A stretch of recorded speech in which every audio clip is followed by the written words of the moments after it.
bleed green? Are you an ultimate Eagles football fan? Well, you're in the right place. This is Birds 365, hosted by the new Mac and Mac, Jody McDonald and John McMullen. Here we go! Who collectively have covered and talked about more than 50 plus years of Eagles football. Kick off your day with Birds 365. You'll get debate. We love to argue. You'll get the real story from inside the locker room. And you'll hear from some of the great football minds from around the region. You're about to become an Eagles insider. Get in the game. Join Jody Mack and Johnny Mack and join the football community that flocks to Birds 365. Birds 365 starts right now. Welcome to the NFL. Let's go! Let's go! Go!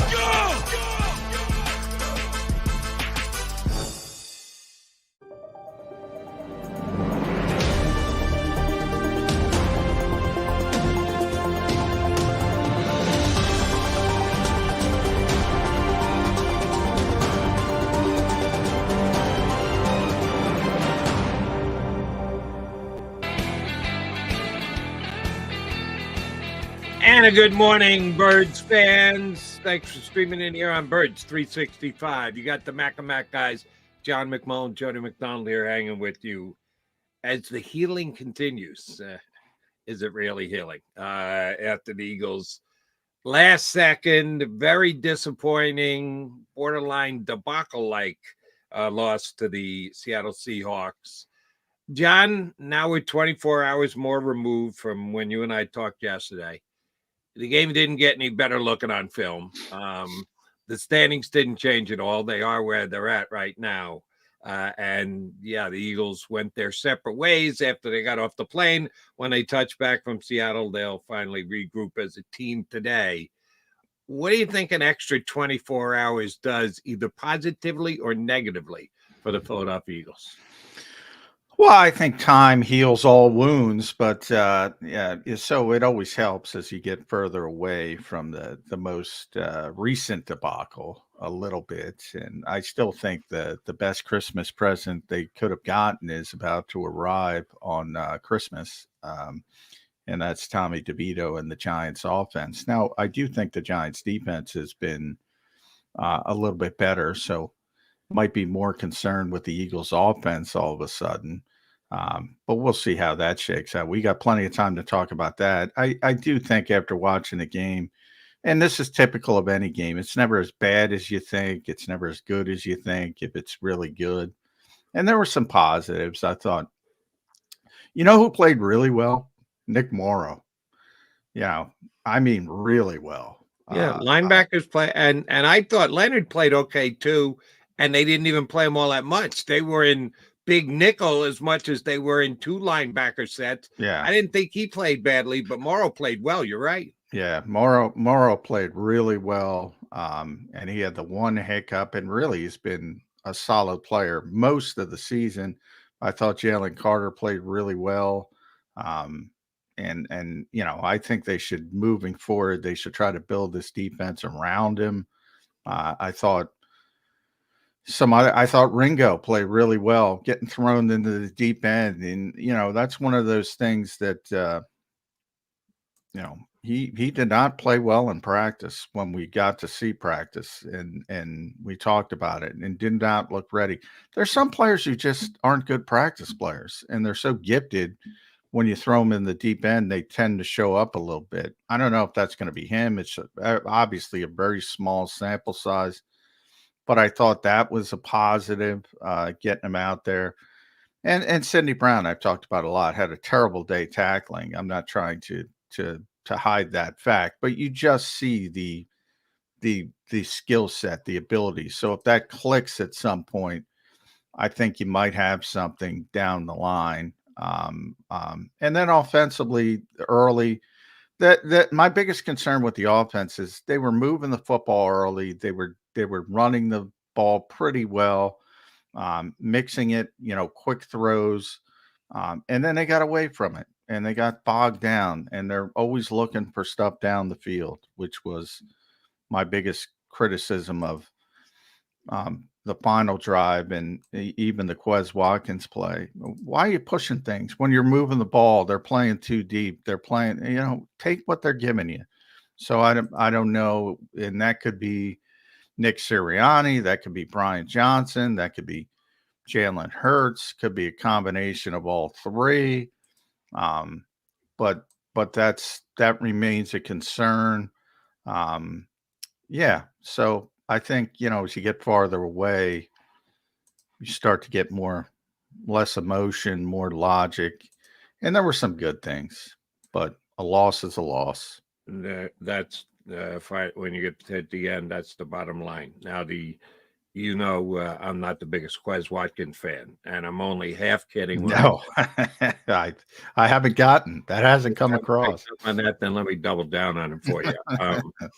The only way you throw that ball to Quez Watkins is if he has 10 yards of separation, and even with 10 yards of separation, I think I'd be a little slow on the trigger. I'd probably pull it, but I might be a little hesitant to do so. You're throwing it to Quez Watkins when he's relatively covered. It makes no sense whatsoever. That's just a bad decision. And I know he's on the team. He's running the route. You have to, but you don't have to throw it to him. And Jalen chose to throw it to him. That's a bad decision, plain and simple. The minute the ball left his hand, it was a bad decision. Forget about the fact that it was picked off on the other end. That's just a bad decision on the quarterback. That's on him and nobody else. And Quez himself, of course, who makes no attempt to take the ball away from the defender whatsoever. But that's something we've been talking about with Quez for a while. You're giving Jalen Carter more credit than me. He had that one great series where he blows up a running play by pushing the man in front of him into the backfield 5 yards. Now that jumps out on film. You go, holy mackerel, you just don't see that. And he is capable of those plays.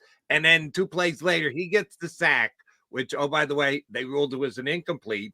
And then Pete Carroll takes a timeout, which allows the Eagles to get a better look at it and go, oh, no, his knee was down. So they end up getting a sack. Thank you, Pete Carroll. That was great in that series. Terrible. And other than that, he did nothing. No one else on the defensive line did. Fletcher Cox got a legit sack. And I don't know why they didn't give Brandon Graham a half a sack, and I give him a half a piece. They gave it to Fletch, which I think he touched him first, but Brandon finished him off. But those 2 guys were each involved. Where was Hassan Reddick? Did Swift play? Did Sweat play? These are their highly touted, vaunted, highly paid defensive ends who got no sacks whatsoever, very little pressures, and 0 pressures on that final drive. A lot of what we've said in defense of the Eagle defensive line is, well, last year, they were always playing from ahead so they could just pin their ears back and go. What do you think Seattle was doing in that last drive? I'm guessing they're passing on every single play. So you can, quote unquote, pin your ears back and go. They didn't get close to him. They didn't get close to Lock on any of those plays. Where is that defensive line that is supposed to be one of the best in the if not the best in the National Football League? Well, I know expectations. When I rewatch a game, what I like to do, and I take my notes and I write down what I think happened, and then I like to go to PFF and see what they grade and see how are we matching up or are we not matching up. And the guys I mentioned, Morrow to me was the best defensive player on the field for the Eagles. And sure enough, they had him number 1. And I mentioned Carter, and Carter was number 2. And I mentioned Ringo, and he got a really good grade. And I mentioned Sidney Brown. Now, Sidney got a bad grade, but I understand why, because he got a bad grade because of his tackling. And he did tackle. And my assumption with him is, yeah, he made some bad tackling mistakes, but he's in position to make those tackles. So I think long-term it's a positive. So I understand why they gave him a bad grade. But those guys played well. And overall, now, look, I don't think they're playing the right defense. I've said that from a long time. To take advantage of the players and what they need to do up front. You know, I feel like a broken record when I talk about the Fangio scheme because I am a broken record. It's like you and Quez, right? I hate the scheme. I don't like it. And when your best players, and it's weird to say of a rookie, but he's certainly your most gifted player. I'll say it that way. And you're trying to play this gap and a half type scheme instead of under tackle, go get the quarterback. I think it does a disservice, and I think you'll see a change in the offseason. However, whoever the defensive coordinator is going to be. However, I don't think you can do it at this stage.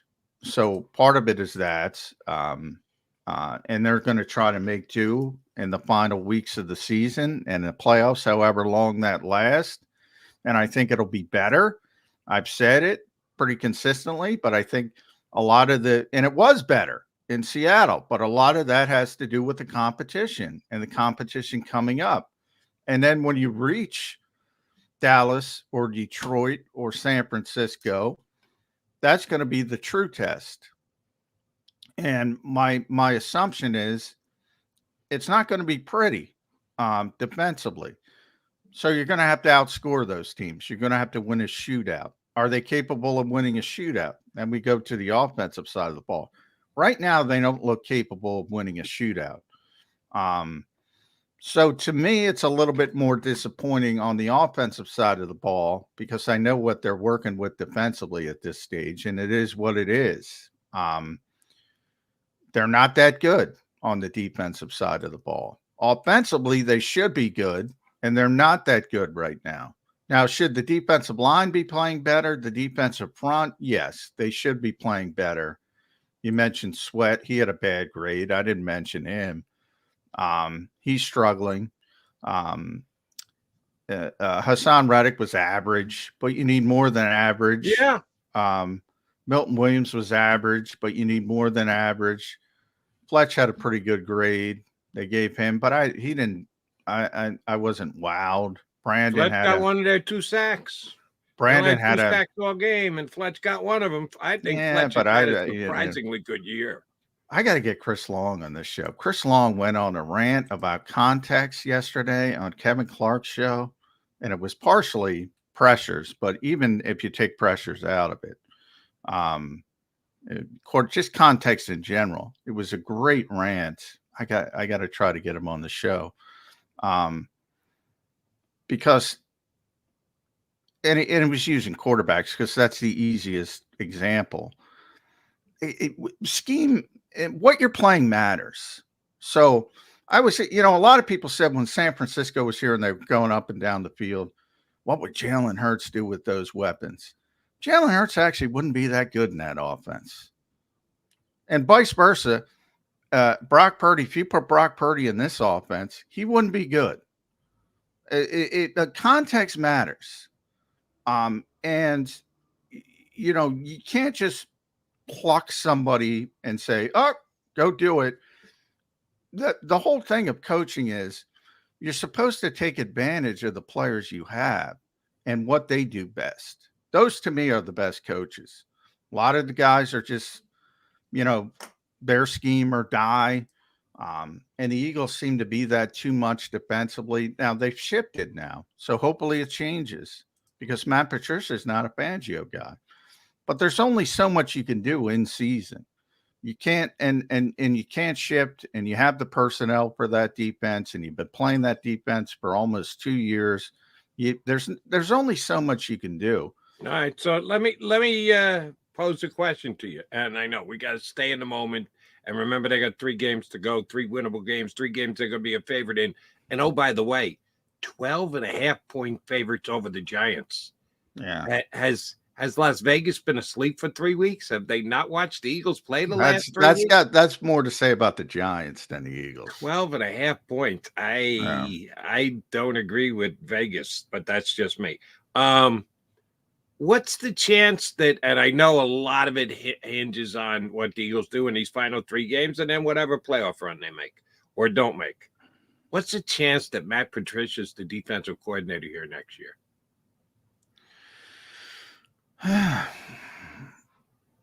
A lot of it depends. I mean, if they make a deep run in the playoffs, I think there's a good chance. Right, but the expectations are where they are. Yeah. Do you think the expectations are going to actually lower in the eyes of Roseman and Laurie? And they go, no. Yeah, but, you know, he didn't take over till, and the ball had already started rolling downhill. So how can we hold that against Matt?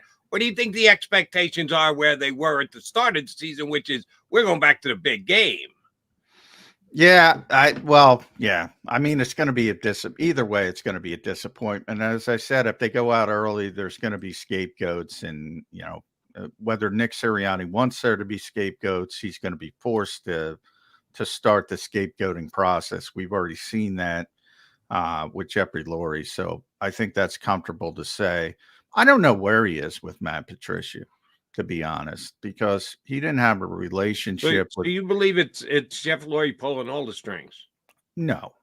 I believe he made the decision to go away from Sean Desai to Matt Patricia. But I'm saying after the season, Jeffrey Lurie will demand scapegoats if they don't reach where they want to reach. And you could argue whether that has to be the Super Bowl, whether that has to be winning the Super Bowl, which I think is kind of silly. And I'm not agreeing with it. That's his history. It is what it is. And you start that process. It starts with the scapegoating, then it turns to the head coach. Once you scapegoat and don't turn it around with the new guys, then the clock starts on the head coach.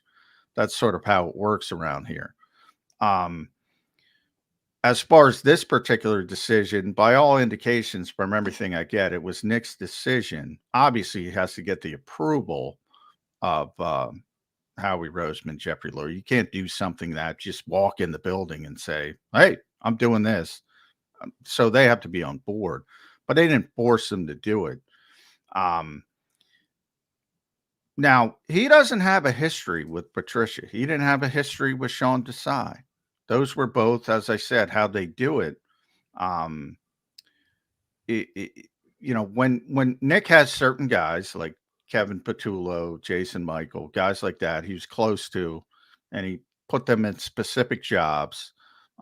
Shane Steichen, Jonathan Gannon, even though Gannon was sort of on their radar before Nick got the job, but he was okay with it. He knows him very well, obviously.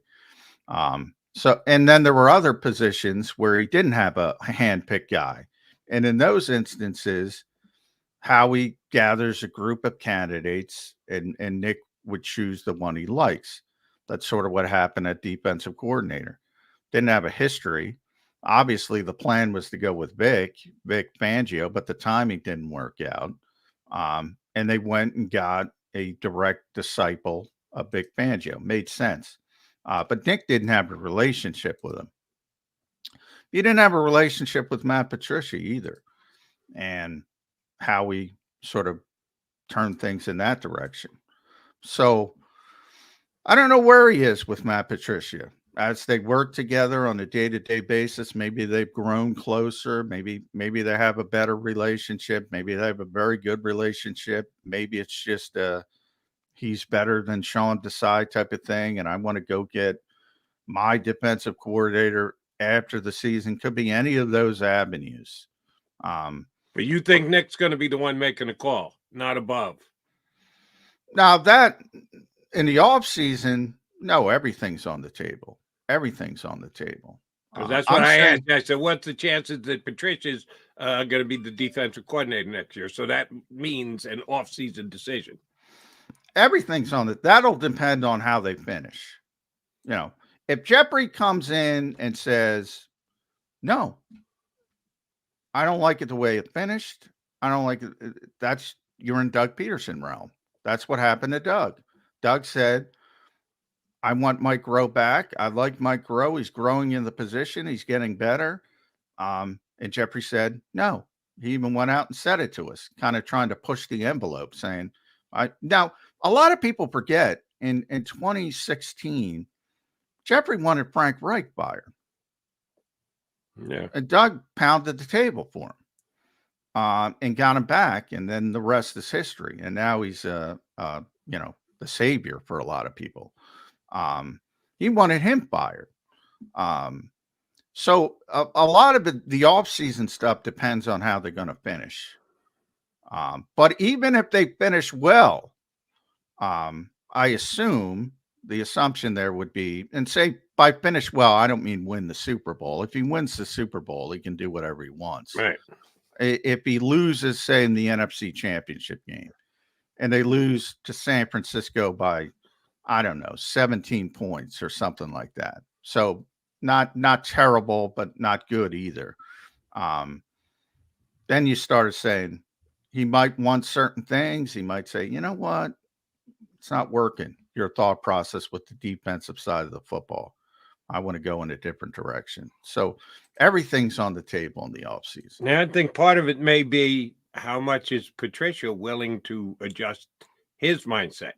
Because you're right, he's not a Fangio guy. He's never been a Fangio guy, and he's at this time going to be coaching a team that was put together to play the Fangio defense, so he can only tweak and change so much on the fly. Number one, I don't think Sirianni wants him to, and number two, it wouldn't be smart to do so, to ask a guy to do something completely different on the fly with 3 weeks to go in the season. So, yeah, I absolutely believe it's going to come down to how they play.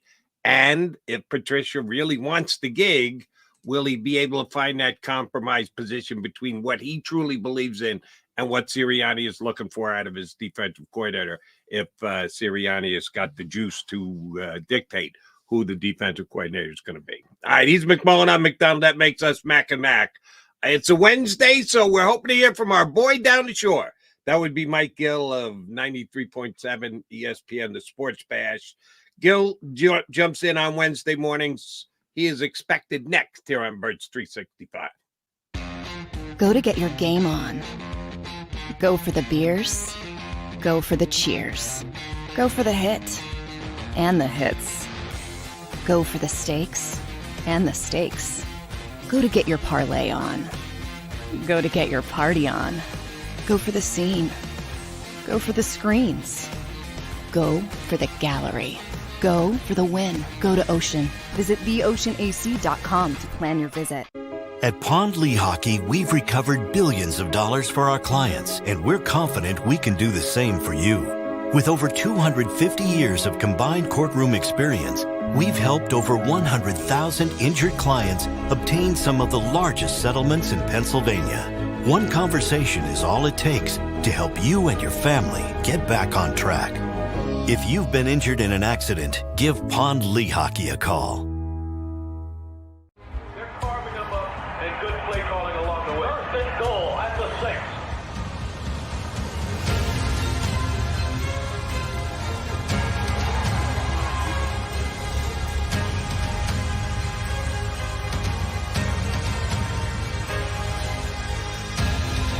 On the field of life, First Trust Bank is there for you. Champions on 3. 1, 2, 3. Because Philadelphia dreams deserve a Philadelphia bank.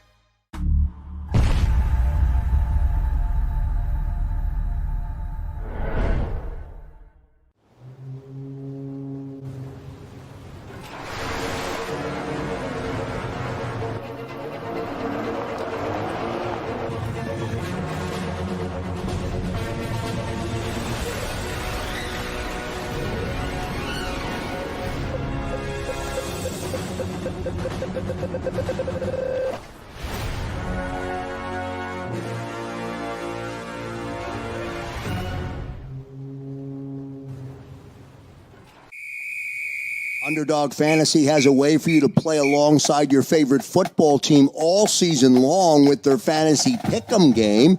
You pick between 2 to 5 players, select whether they'll go higher or lower on one of their stats, then do what you usually do on a Sunday, watch the games.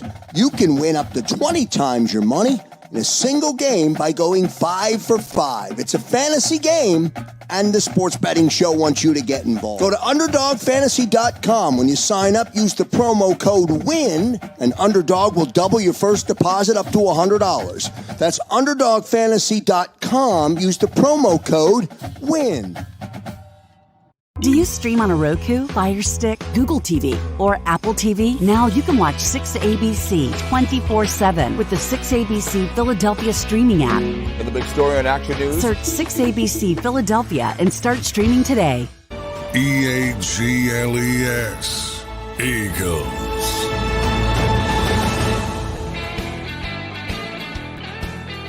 You got your Mega Mac guys, McMullen and McDonald here with you on Bird 365. Haven't heard from our boy Mike Gill yet. Hopefully he checks in. He's coming in 5 minutes or so. The tile guy showed up at his house. The tile guy. What was he having done last week? Bathroom. Same thing? Still getting the bathroom redone. Mike Gill might have the best bathroom in all of South Jersey by the time this is all said and done. But all right, supposedly Gill. And to Gill's credit, for those of you who missed it last week, and remember here on YouTube, you always go back and watch it. It's always there for your viewing pleasure, even after the fact. Gill was great last week. He takes the computer with him and he's moving around the house because he's worried about the noise in the background. He gave you talk about effort. Yeah. Jalen Hurts is worried about the commitment of the Philadelphia Eagles. I am not worried about the commitment of Mike Gill because he went above and beyond last week to try and give us quality video and audio for his appearance here on Birds 365. And John says he'll be here in less than 5. That's a good thing. But I do want to revisit. I want to revisit it with him. We'll start with you, Johnny Mac.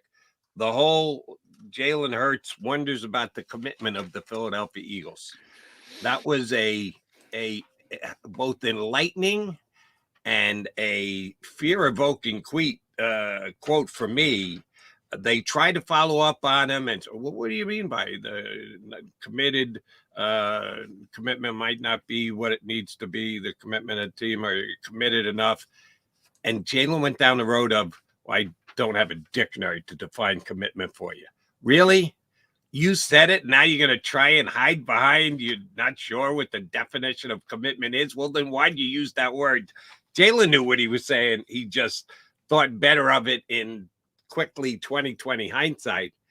Johnny, anyway you slice it, he reading into what Jalen may have meant, you think he meant, it's not good anyway you look at it, is it? Can you even begin to come up with well, I can understand, let me explain it to you. I can't do that. So I'll ask it to you this way. What's the first thing you thought of when he said that? What did you think he was referring to? Which, again, giving Jalen credit, he said, starts with me. And he usually does. He says, I'm the quarterback. I'm the leader. It's got to start with me, and I wasn't good enough. Didn't hold up to the standard, whatever else. What did you think he was referring to? I think he was speaking extemporaneously and made a mistake.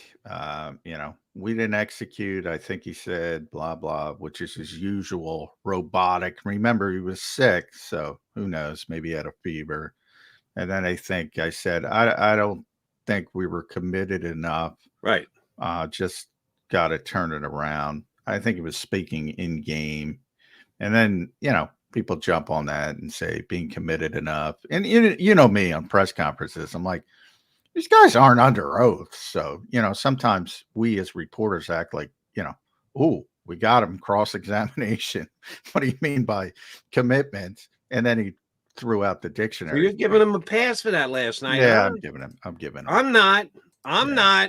Well, that's why he said it. And the fact that, and I think it was our buddy Zach Berman who tried to follow up and get him to give a further definition on commitment. Sometimes when you're sick, the truth comes out rather than just, cut him some slack because he wasn't feeling well. No, sometimes your guard is down and you say something that you mean that. And if there's one guy in this locker room that's guarded to begin with, it's Jalen Hurts more than anyone else. He's more guarded. He's might be the most guarded quarterback I've ever seen the Philadelphia Eagles have in what he says. Well trained at Saban University.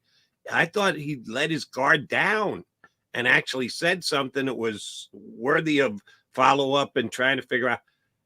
John, not good. That was my take. However he meant it, whatever he was referring to, I don't think it was a good sign. I think it's, if anything, maybe a portend of things to come, which is not good. Now, the quality of the competition may be able to right all ships because they've got 3 winnable games here to finish out the season. But I was dismayed by that comment that Hurts made last. Well, here's why, and you can call it giving a pass. I'll say it a different way. I'll say it as I don't think Jalen Hurts gives you anything in good times, and I don't think he gives you anything in bad times. I think he's extremely guarded, and I think misspeaking, coming up with the wrong word or whatever, I don't think it's meaningful, nor do I think his T-shirt slogans are meaningful when the Eagles are 10-1, and I don't think this is meaningful when they lost 3 in a row. I don't think he gives you anything meaningful at any point. So that's where I am.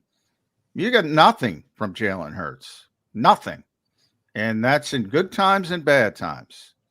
And he's just not going to be above board. So, yeah, but there's certain guys who you can go to and they're going to be honest.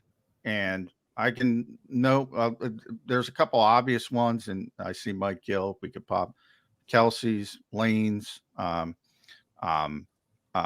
Graham, Fletcher Cox, AJ Brown, tremendously honest. That ain't Jalen. So I don't take anything seriously when they're 10-1 from Jalen Hurts, and I don't take anything seriously when they lost 3 games with Jalen. All right, Mike Gill joins us. He's getting in the best broadcast position. All right, so I'm going to ask you to follow up on, you were listening to the conversation that John and I were having here. John just said you don't get much from Jalen Hurts at any point, so I take everything he says with a grain of salt. But he said in good times and in bad. When were the times ever this bad? 2021, I would say 2-5. It's a good question. But there's no expectation. That's it. Right for him with expectations attached to it. Yeah. Right. But exactly. First year here, we didn't play at all. I mean, yeah, there would be none. I mean, last year, they didn't have essentially this team had no problems at all last year. They had no injury issues. They had no inner conflicts. There was no problems. They didn't lose a game followed by another loss. I mean, they lost a game, that Washington game, but then, that quickly went away. They lost 2 games with Minshew, so that kind of gets thrown out. No, they didn't really have any stretch of, which is almost unprecedented. I mean, even the 49ers this year, they lost 3 games in a row. No one seems to have a problem with that. I know they had some injuries, but, oh my God, they lost 3 games in a row, and the sky didn't fall down on them. But you also didn't have this kind of situation going on. I definitely think it's a little different what's going on here. But no, Hurts did not have a moment. And I would say I tend to agree a little bit with what Jody's saying is the first time we saw him actually slip up. Like the standard is the standard. It is what it is. And he says everything almost where you don't even feel like asking him anything because you know what you're getting. Yeah. And for him to finally kind of give you a crack inside of there might be something that finally has broken me in this place. It was a little eye-opening, I thought.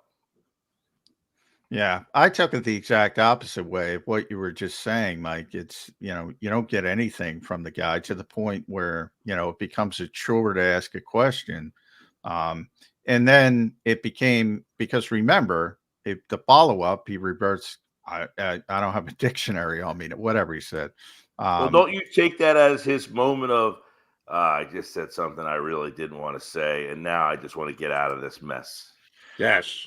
I took it as his moment of I'm doing my usual bullshit. Let's move on. That's how I take it. But I don't think he tried to turn it into that. I think that was his way of diverting attention. It's like the meme with the guy in the fire going back into. Well, then I'll ask it. So I'll ask it to you guys since you've taken it in a different way than me. So what could he have been meaning? Is he saying that the offense, everybody is not committed with them, the coaching staff? What is he trying to say? I would imagine so. I mean, that this whole thing is interesting to me because he's the guy to me who is different, right? You keep saying, what's different about this offense? You got the same receivers, you got the same offensive line, you have one different running back and one different right guard. Why is everything so different? Well, you can say the play caller is different. Okay. But he's the guy running the offense, and he's different. And we want to keep tiptoeing around the fact that he's not the same guy. He's not. He's not bad, but he's not great. And I think we don't want to acknowledge that he's not great because we want him to be great. But he hasn't been great. You're not getting a $250 million ROI right now. Why is that? Now, Barrett Brooks used to tell me a story when John Gruden was the coordinator here. He played for John. And Bobby Hoying was the quarterback. And he said, John Gruden told Bobby Hoying every play where to throw the ball. He said, here's the play, throw it to this guy, he'll be open. And Dana Bible took over and didn't tell him where to throw the ball. Guess what? Bobby Hoying sucked. Yeah. He wasn't any good. Yeah. I'm not suggesting that Shane Steichen was telling Hurts what to do with the ball every play, but maybe he had some input on where the ball should go, and maybe Brian Johnson's not giving him the same input. That would be a scary proposition. And here's a weird thing, and I can almost guarantee you I wasn't thinking alongside the same thing as Jalen. Because when he said it, the first thing I did was, what do I think he means by that? So I reverted to what I would think he means by that, not me trying to figure out what he's saying, what I thought it meant. And you know what it was for me? Tackling. They tackled like crap the other night. That you talk about being competitive and committed. Tackling is being committed. Getting guys to the ground is being committed. I thought he went to the other side of the ball, was looking at his defense going 92 yards, 8 plays, under 2 minutes. That's not committed. It probably wasn't. I'm not suggesting I can get inside Jalen's head, but that's the first thing I thought of. They weren't committed to getting guys on the ground, and that cost them the game against Seattle. Yeah, I'm not necessarily buying that from the perspective of we'll use Sidney Brown because he was the biggest example of missed tackles, I would say, during the game. He's committed enough to get to the position to make the tackle, but then he's not committed enough to make the tackle. That's about technique and fundamentals. Just getting there isn't enough, John. The goal is to get the guy to the ground. Obviously, you sprint there quickly and get there looking good. Doesn't mean diddly squat if you can't get the guy to the ground. But that's not my point. Tackling is about technique and fundamentals, which Mike and I were talking about this on his show yesterday, which I said, show me a good tackler in college football. I'm sure there's some. I'm sure there's a few, but it's not really very good at the college level. You and I talked about that yesterday, Jody. And when I was talking about Sidney Brown, you have to pretty much learn it now on the professional level. And the only way you can learn it is with live reps. And the only live reps you get in the modern NFL is in real games because they don't tackle in practice. So it becomes this situation where guys get better as they continue to play. And that's been my whole argument with Sidney Brown. If you played him earlier, he'd be better now. No guarantee, but that's what I think would have happened and what I think will eventually happen. But when you're questioning somebody's commitment, that's all I'm saying. I'm not, yes, obviously the goal is to get the guy on the ground. I'm saying if you're committed enough to get in a position to get the guy on the ground, something else is going on. You don't have the technique and fundamentals to finish the play. That's not commitment to me. He's just got to learn that part of the game because they don't tackle in college. And they don't tackle in practice. No, Michael Parsons was a pretty good tackler in college. There are some guys that show you. I said there's a few, but that's it's bad. I mean, you guys are college football fans. Tackling's pretty bad on Saturdays generally, in a general sense. Would you guys disagree with that? Oh no! Listen, I mean, it's all the way down to you can't practice anywhere. I mean, you can't have any contact in the sport except for on the game day. So it's hard to perform when you can't do what you have to do on game day, Monday through Saturday, to get ready for the game. You're just assuming, hey, we hope that you're going to be able to complete the play once the play happens. But do you guys look at this situation at all where you had Press Taylor with Wentz, and they were more I've heard that comp a lot. Yeah, right. I mean, that he's not. That He's just not like, because to me, there's so many examples we keep seeing of plays that are there. We heard Orlovsky say he's passing up on plays that are open for waiting for plays that are not open. So is he being told, go for the big play, is that being drilled in your head? Much like when these quarterbacks are told you can't run, you get that drilled in your head and then you just stop doing it. So is he being drilled, don't take the 10-yard open play, wait for the 25-yard pass down the field because you got A.J. Brown and he'll make the play for you? Yeah, is he being told that, or is Jalen just going there on his own? Because yesterday, A.J. Brown. That's what I'm asking. Yeah, A.J. Brown came out yesterday and was a little perturbed with people suggesting that his relationship with Jalen is the reason that Jalen is forcing the ball long to him. That's just not the case, that he is a decoy from time to time. The play that went down to him, that was the number one option. Well, that's play calling. Then that's on Brian Johnson. If that particular play, the number one play call, the number one read is AJ 25 or 30 yards downfield, that's just dumb. If AJ's telling the truth and he was the number one option, then that's on the play caller. And I'm not giving Jalen a pass here because you got to realize what's better, forcing the ball into a covered guy 25 yards down the field or getting into a wide open Devontae Smith who's 12 yards down the field, and that's all you need to get into field goal range to tie the game. Jalen's got to be smarter than that. He's got to move past, well, the number one option on this play is AJ downfield. He's just got to throw it to the guy that's open. But shame on Brian Johnson if that was his call, that the number one play was to throw it to a covered, and I know he wasn't covered when the play started, but Jalen's got to see he's got some pretty good coverage on the play to force the ball to A.J. Brown. That's on the offense coordinator for me. And it's not only that play. I mean, we're starting to see more and more now. Last week we had talked about it. Well, you could pick out any 3 plays, but you're starting to be able to pick out more than 3 plays where this guy's running wide open in the middle of the field and he's going down the field. So I don't know. Maybe that's just the way they're practicing this offense. I don't know what that has to do with his commitment, because that would say, well, we're committed to doing the wrong thing, essentially. Yeah. But maybe he's suggesting, hey, we have commitment problems. We're committing to the wrong thing with this offense. We need to get back to just, making it get the ball to the playmakers. But there's a lot of this going on in the league right now. The league can't score. A lot of these teams are running this college spread offense. Teams can. I was going to say that San Francisco team is not.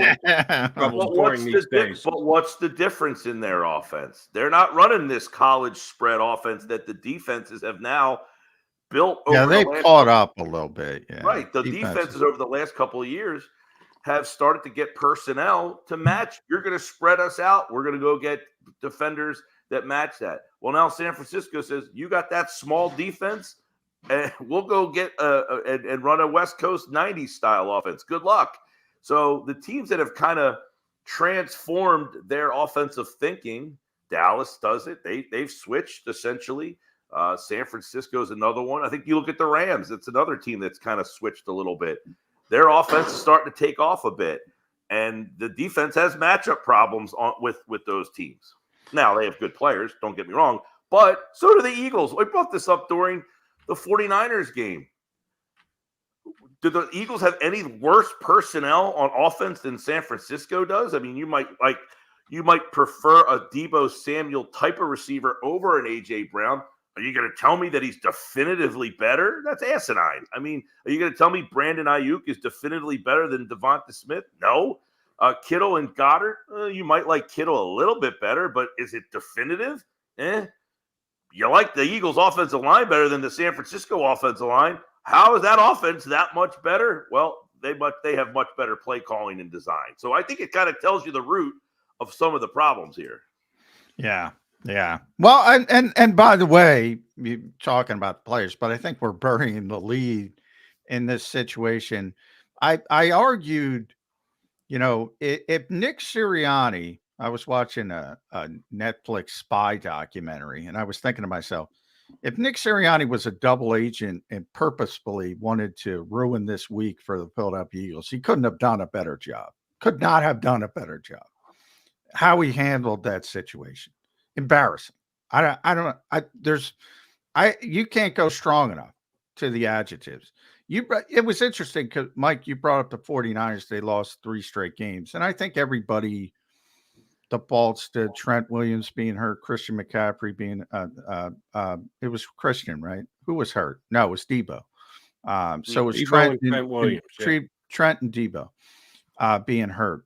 They were also struggling a little bit defensively. And Steve Wilkes was starting to get some criticism because, DeMeco was there. They were tremendously successful with DeMeco.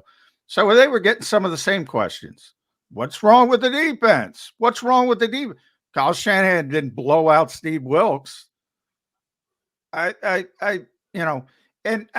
that's not even going to how we handled this situation and the competitive advantage nonsense. How'd that work out? You couldn't have handled it worse. Does this alarm you at all with the head coach of this football team? Because when you have these moments of adversity, which the Eagles, as you mentioned, really haven't had since their 2-5 start, to me, you got to handle it like Kyle Shanahan with a steady hand and say, yeah, we'll get back. We'll get back. We're a good team. It'll be fine. And here they are. The Eagles are running around like they're, heads on fire. It's a bad look. It's bad optics. Now, maybe that doesn't matter, but it can't help. Or can it? The only other example that I think we've come up with is that Baltimore team. They made a change at offensive coordinator at 9-4. By the way, they lost 4 out of their last 5 games that season, and then they won the Super Bowl. Don't know that that's the best formula to do it. Change your coordinator, lose 4 out of 5, enter the playoffs, and then win a Super Bowl championship. But that would be the only thing that I can think of, as you mentioned, something being handled I don't even know how they handled it back then. It was 2012. So you're going over 10 years ago. But as you mentioned, this thing has been handled to just a complete debauchery the way that happened. And then, you said pretty steadfast yesterday, John, on my show that you do believe this was Sirianni's call. I'm not saying that you're wrong. I'm just, that there are people out there that question that. Oh, yeah, and rightfully so. I understand why people question it. By proxy, you have a disaster because there are people who will not now. They think, and as you said, if Sirianni in fact made the decision, which no reason to believe he didn't, if you're saying he did, well, then he flat out lied to people for days. Saying that, They lost his credibility. He made the change on Tuesday, according to the players out in Seattle. And that means he either lied to people 3 times or 2 times, best case scenario, if you're claiming he didn't make the decision when he talked to us on video conference, but he did. So that means he lied to us 3 times. He sent Sean Desai out there as a lame duck to pretend it was business as usual. This is not leadership. Yeah, how'd that conversation go? Yeah, well, he said he wasn't happy, but he took it like a professional and all that kind of crap. That's fine. But my point is, he's a leader, and people might not think that's important, but I think it's important. I think the strength, and I've been a Nick Sirianni fan. I think anybody who listens to the show knows that. I've been a Nick Sirianni fan. And I think it's the intangible stuff, the CEO coach, how he takes control of the whole team. That to me is a strength as a coach, essentially leadership. Yeah. Getting everybody on the same page. This ain't leadership. And that's where the big question with Sirianni. It's okay, he doesn't call the plays. So what is his impact as to why this team has success? The default answer is he's got to be a great leader. He's got to be the guy who motivates that team because he doesn't call the plays. Now, does he have a hand in the game plan? And does he? Sure, of course. But that's all part of being the leader. But now you're starting to see a team that is losing 3 games in a row. And, it doesn't feel like a 3-game losing streak where you're like, it's the ups and downs of a long season. This looks like the bubble has been waiting to burst, and now it's the hole's open, and they can't get the duct tape and spackle because they've tried that. Shaq Leonard, Kevin Byard, Bradley Roby. Let me go get 30-year-old guy and try to get him to help, and they're not helping. Here's where I'm with you, John, because the decision and the enactment thereafter is twofold. Number one, did Sean Desai deserve to be replaced? Maybe. They're pretty damn bad. They were bad. Yeah. I can't say, oh, of course he was god awful. They were 10-3. Okay. Yeah. Most of it because of the offense. Desai's side of the ball wasn't holding up his end of the bargain. But again, you got to grade on a curve because Howie put many more resources into offense than defense during its offseason. So all those things put together into one deserve to be. Maybe. I'm sorry. I can't commit. I'm going to sit squarely on top of the fence on this one. But here's the one you can't argue. Let's lie to everybody. Let's blow them out. Tell the players. Have a practice, which John and I sat here going, oh, can you believe they're having a practice? Putting the pads on? They're making Jody's day. All Jody ever talks about is no practice, no practice. They collectively bargained it away. How the hell are you ever going to get better? How are you going to get through those Sidney Brown startup costs in a walkthrough? They're practicing. Well, they did so for a reason, because they had to work in Matt Patricia. And oh, by the way, we're not telling anybody till Sunday.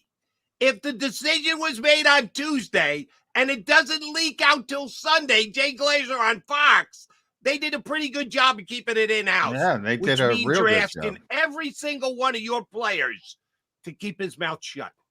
And they're worried about not saying anything. John was trying to give Jalen a bit of a pass earlier. He just lost his mind for a second because he never gives you anything. Well, he did. You and I agree, Mike. He kind of gave us something, maybe by accident, but he did. You're asking the entire team to, if anybody talks to them, lie about the fact that Matt Patricia now the defensive coordinator. That's not leadership. John said it. He is 100% right. His job is the leadership of this team. You've lost 2 in a row. You're getting on a cross-country flight. Your quarterback is sick, so you don't even know if he's going to play. Your cornerback had to get his knee scoped, so you got to replace him. And these guys are all worrying and wondering about, oh, shit, I can't say anything about Matt Patricia. Matt Patricia taking over, but I can't say anything because the coach has said we can get a competitive advantage by not telling anybody ahead of time. That's where he just absolutely drops the ball for me, John. The whole the cover up is what it is, and it's not cover up is always worse than the crime. Correct. Yeah, so I agree with that part. But I even go back to Sean Desai. We could argue, Jody, at 10-1, we had this discussion a bunch, and I had it with you as well, Mike. I would say, people would talk all year. Well, who's doing the better job as a first-year coordinator? And I was in the minority. I would lean towards, I think Brian Johnson was slightly ahead of Sean Desai. Slightly ahead. Most people disagreed with me for the majority of that 10. Because of grading on a curve. Yeah. And most people thought he was doing a good job. Now, partially because they hated the former defensive coordinator, who they also wanted fired. So the bottom line is they always want the coordinator fired. That doesn't mean you react to it. Then it came. Now, let's be honest. They were embarrassing against Buffalo defensively, against San Francisco, against Dallas. Those are maybe the 3 best offensive teams in football. Maybe you can throw the Eagles when they're playing well, but they're not playing well. Yeah, but maybe the best 3 offensive teams. You got to put Miami in there too, and they actually all right against Miami. You can put Miami, but 3 of the best. All right, how's that? 3 of the best offensive teams in football. Now, and I said this on Mike's show yesterday. If Buffalo was in week 3 and Dallas was in week 7, and these performances, obviously they played Dallas twice, and then San Francisco was in week 13, and they were split, he'd still be the defensive coordinator. I agree with that. This is so overreactionary, and an indication he is listening to the people he claims he doesn't listen to. and the people that want somebody's head on a stick. And the bottom line was that is you brought up Dana Bible. If you can go back in the history of this organization. Now, people do revisionist history with Frank Reich and Shane Steichen. You know, Mike Rowe, Pat Shermer, Marty, Brad Childress, Rod Dowhauer, Dana Bible. They want everybody fired. It's baked into it. You got to let the guy grow. Now, the only exception to that is unless it's if Mike there Rowe. if there was a dust up, if he's, didn't listen to the head coach, if there's some kind of behind the scenes personality issue, yeah, then you start talking about things going in. Then maybe you have to fire somebody. That ain't Sean Desai. Nobody believes that for a second. Boy, I just thought it was for 32 consecutive weeks, they've had the best record or tied for the best record in football. And they panic in week 33. I just can't wrap my head around it, guys. I cannot wrap my head around it. I can, because they did it. Yeah, whether it's right, wrong, or indifferent, they did it. And that's why. That's why it screams a little bit of a panic situation, and it looks as if they're telling us what I said earlier, which is we've had these issues. It's bursting so much that we got to do something drastic to try to stop it, because we've been trying to duct tape and spackle it together, and it didn't work. So now we've got to do something major, and that's change the coordinator. And then you go back to the comment about the commitment. I don't know what kind of relationship Jalen Hurts had with Sean Desai. Maybe he thinks this guy got screwed, and saying we don't have commitment issues. You didn't give this guy a chance. You fired him and then made us all shut up about it during the week. Mike, I got a very specific question for you. Jalen Hurts in relationships. You said earlier the quarterback is just not the same as he was last year. The offensive line 4 out of 5, same 2 receivers, tight end, swap out Swift for Miles. It's a change, but not a massive change. Why is the offense not as good as last year? Yeah, the quarterback's not playing as well. He has regressed. Can he flip it really quick and get back that? Hope so, but we don't know. But some people questioning his relationship with 2 specific people. One is A.J. Brown, who is supposedly his best bud, Godfather's kid, all those other things before he ever got here, that before they became teammates, they were boys. And that, from time to time you go, why is he forcing it to A.J.? Why is he is the relationship between those two having an ill effect on it? Brown came out after the game and said, stop with this homeboy stuff. The ball was supposed to come to me on the forced pass down the sideline. I was the number 1 read. Every once in a while, I'm a decoy. Why are you guys getting on Jalen's case, my case for this? So he was very defensive about it. The other relationship is the quarterback and the offensive coordinator, which was supposed to be a plus. That they've known each other since Jalen was knee-high to a Volkswagen. Maybe they're too tight. Maybe they're too close. Maybe the offensive coordinator can't get on the quarterback's case and get in his kitchen when he needs to because they're that close. Do you have any worries, Mike Gill, about the relationship between AJ and his star wide receiver and AJ and his longtime family friend offensive coordinator? The coordinator one is interesting. The suggestion that you can't coach him hard enough because they're so close, so that he doesn't feel comfortable doing it. I think that would be the one. Because look, the AJ Brown, you go through these things all the time. Sometimes you don't even like players that you play with. But when you're the coach and you have that type of relationship, and you don't know how far over the line you can go. Now, maybe he coaches them really hard. We haven't heard what their coaching relationship is like here. But we've seen that type of relationship change the quarterback here in the past, where DeFilippo was a guy who coached Wentz very hard, and the next guys, not so much. And, a lot of people thought that went into Carson's regression. Did it? I don't know. I mean, Carson had a lot of injury problems, and I think that helped his play deteriorate at a very rapid pace. He just wasn't the same player after the injuries. I mean, the guy that they drafted was not the same physically down the road, and part of his ability to play at the level he did was his physicality, his ability to run. When you took that away from him, he was just a guy inaccurate, throwing the ball around.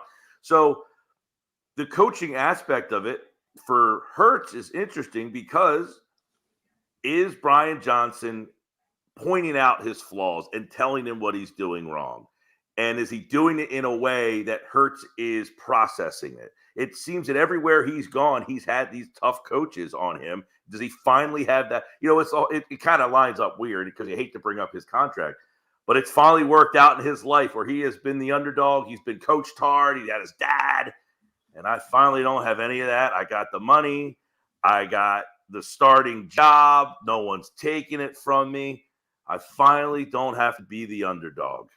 And you hate to see that be the story if, in fact, it is. Because one of the reasons why, I thought the Eagles were in a horrible spot having to pay him that deal.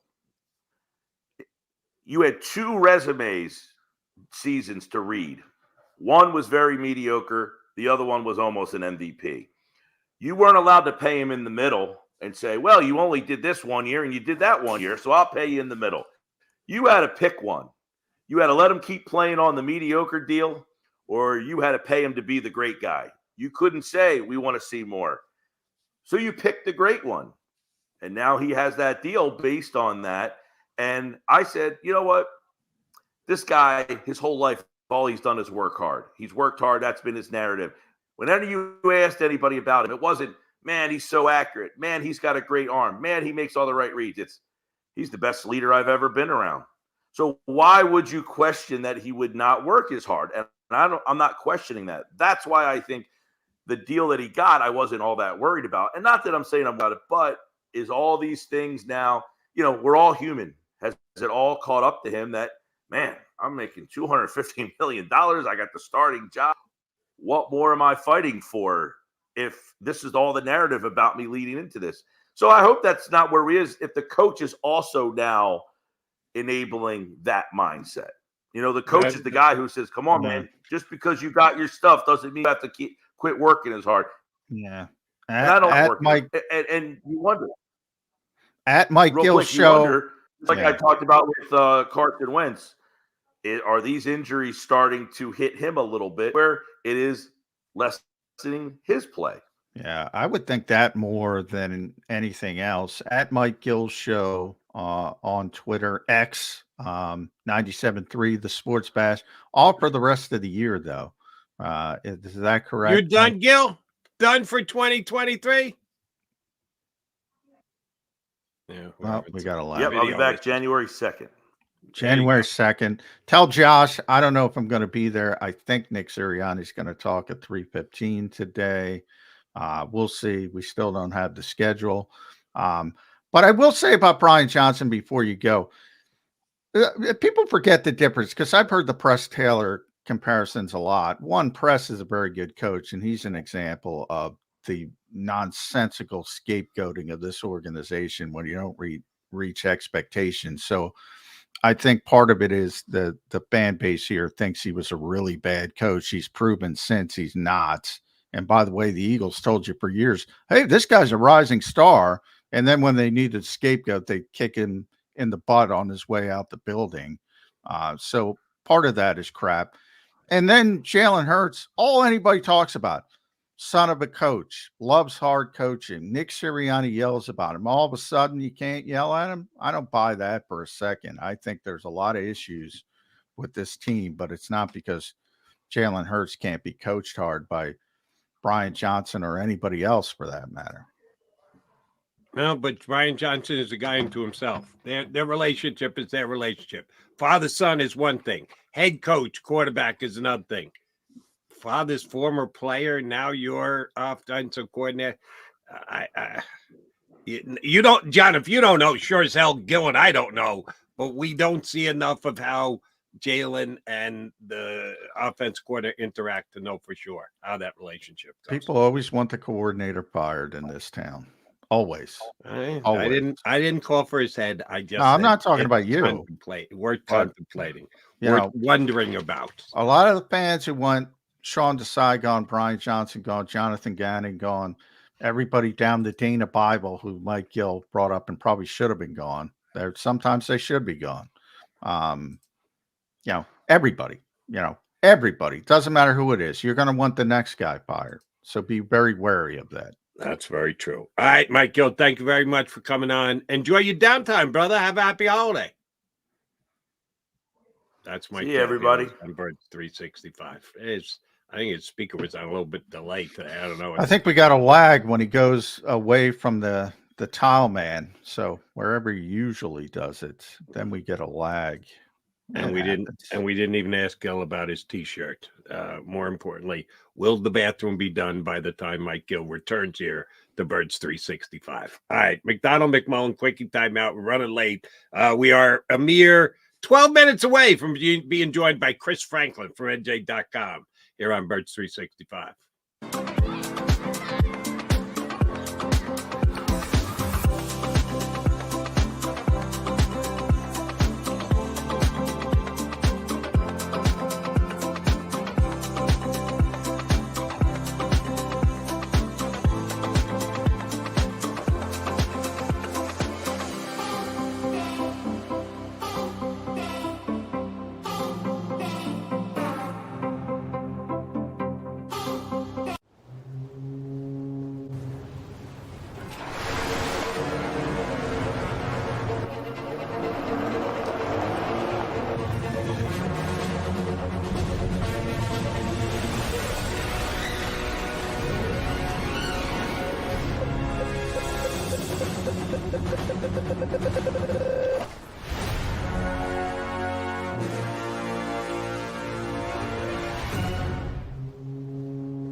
Any professional sports coach will tell you there's no substitution for preparation. At Malamut & Associates, that is a tenet by which we live. We prepare from day one for victory. Anything less is not acceptable. Go passionately.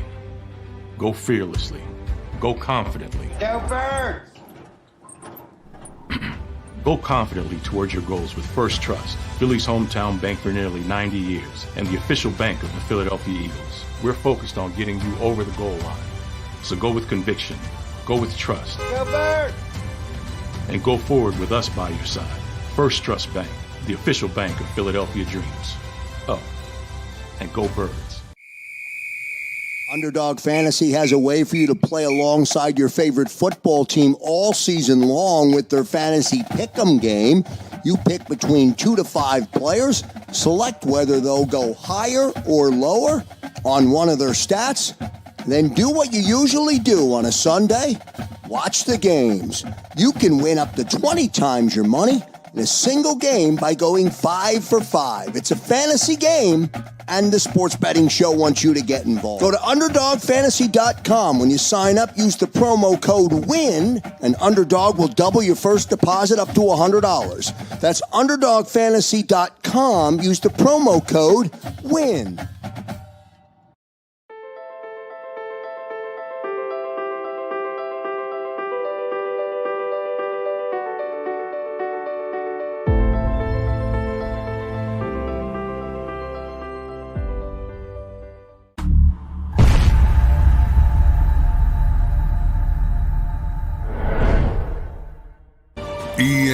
EAGLES, Eagles.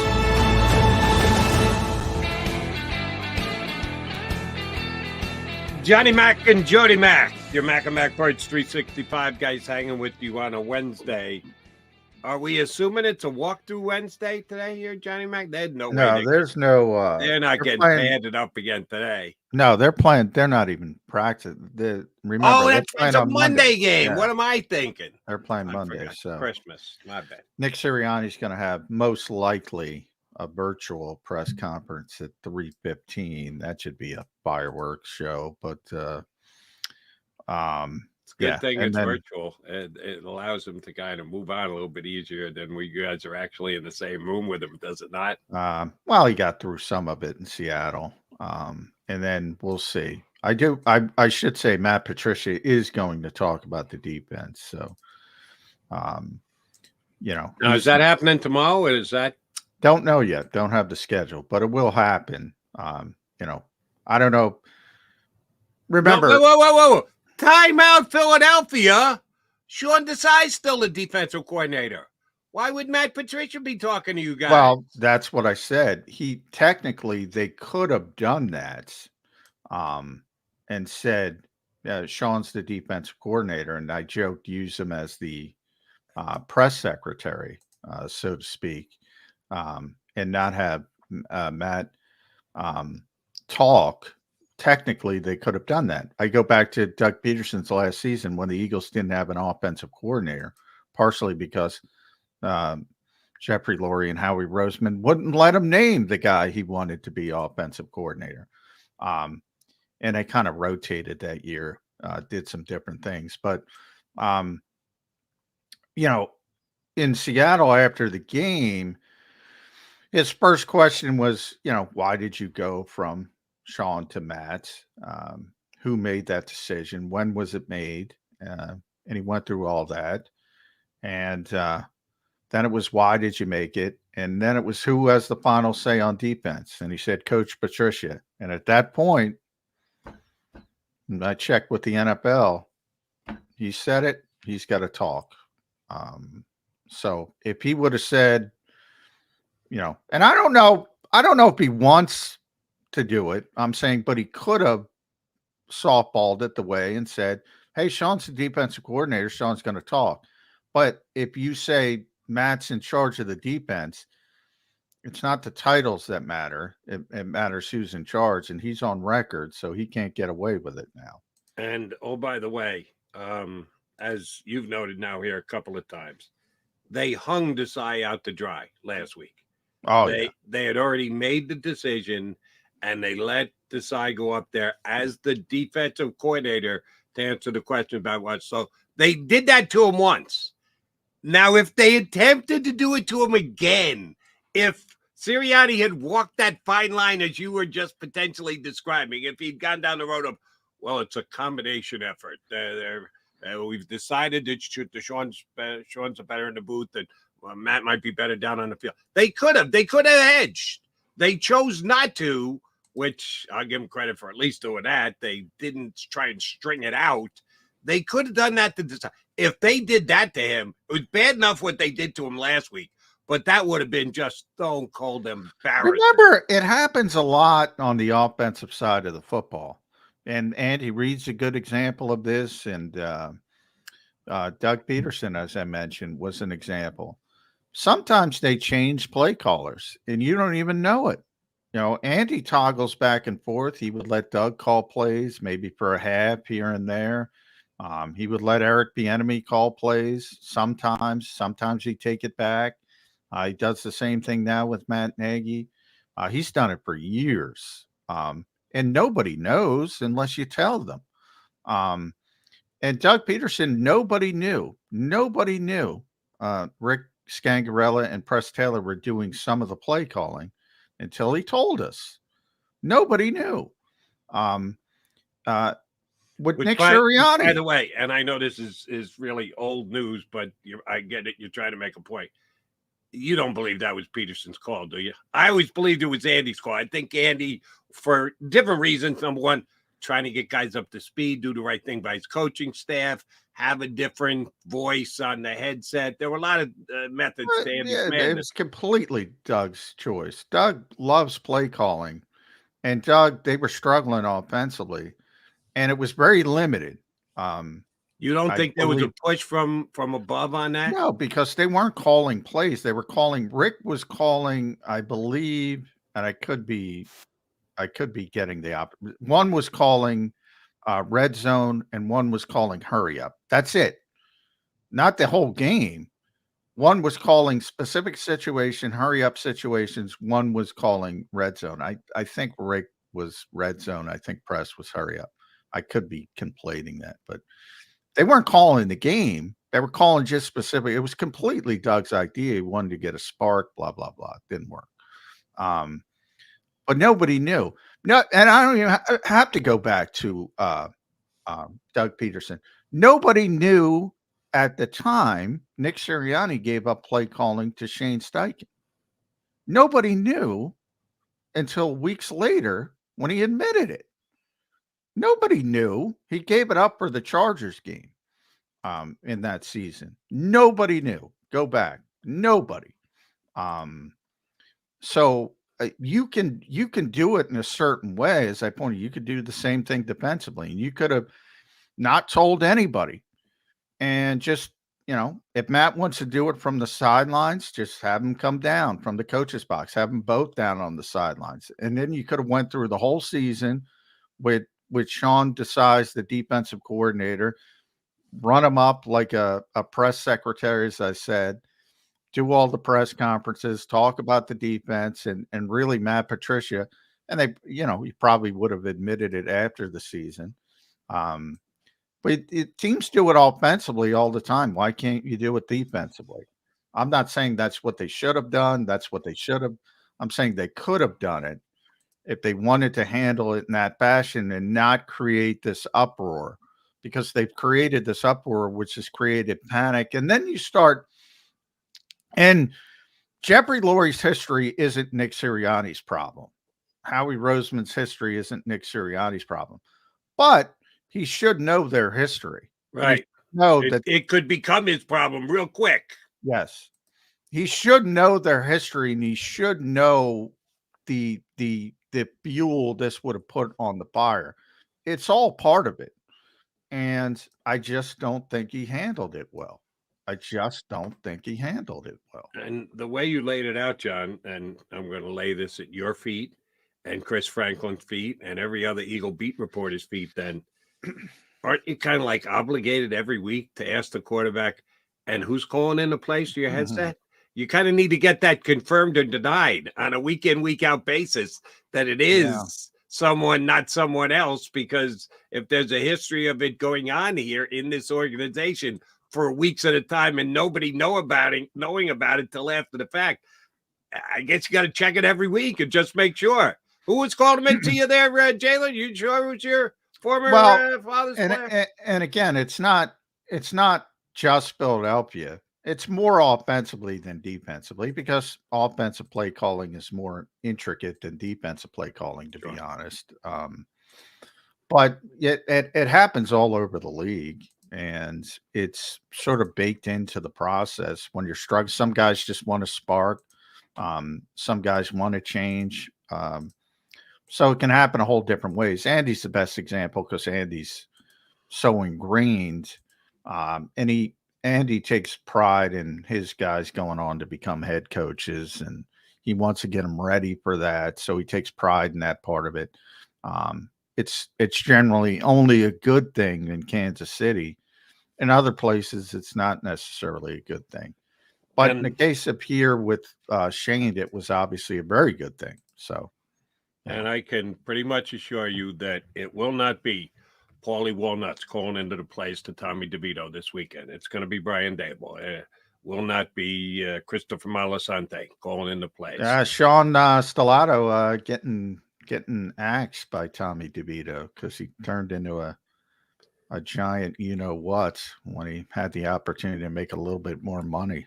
Right, but you saw it was just for his promotional vehicle, not for his. And oh, by the way, Tommy DeVito's going to get paid at some point. Not Jalen Hurts money, but his contract's up at the end of the year. He's on a 1-year deal.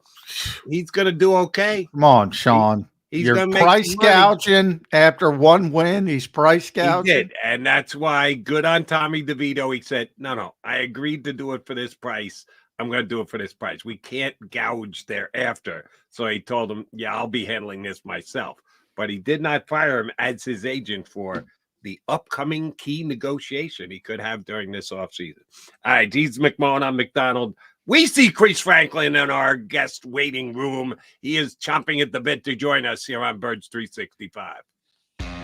Go to get your game on. Go for the beers. Go for the cheers. Go for the hit and the hits. Go for the stakes and the stakes. Go to get your parlay on. Go to get your party on. Go for the scene. Go for the screens. Go for the gallery. Go for the win. Go to Ocean. Visit theoceanac.com to plan your visit. At Pond Lehocky, we've recovered billions of dollars for our clients, and we're confident we can do the same for you. With over 250 years of combined courtroom experience, we've helped over 100,000 injured clients obtain some of the largest settlements in Pennsylvania. One conversation is all it takes to help you and your family get back on track. If you've been injured in an accident, give Pond Lehocky a call. They're carving them up and good play calling along the way. First and goal at the 6.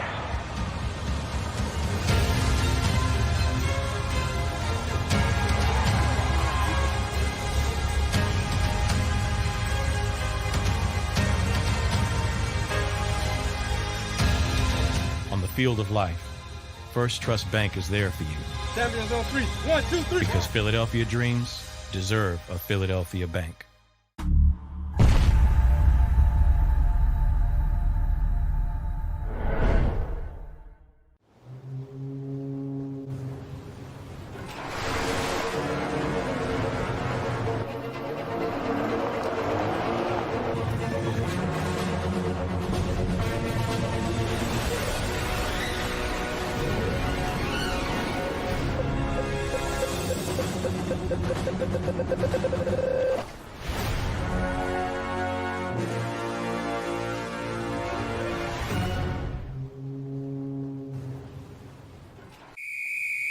Underdog Fantasy has a way for you to play alongside your favorite football team all season long with their fantasy pick'em game. You pick between 2 to 5 players, select whether they'll go higher or lower on one of their stats, then do what you usually do on a Sunday, watch the games. You can win up to 20 times your money in a single game by going 5 for 5. It's a fantasy game, and the Sports Betting Show wants you to get involved. Go to UnderdogFantasy.com. When you sign up, use the promo code WIN, and Underdog will double your first deposit up to $100. That's UnderdogFantasy.com. Use the promo code WIN. Do you stream on a Roku, Fire Stick, Google TV, or Apple TV? Now you can watch 6ABC 24/7 with the 6ABC Philadelphia streaming app. For the big story on Action News, Search 6ABC Philadelphia and start streaming today. EAGLES. Eagles.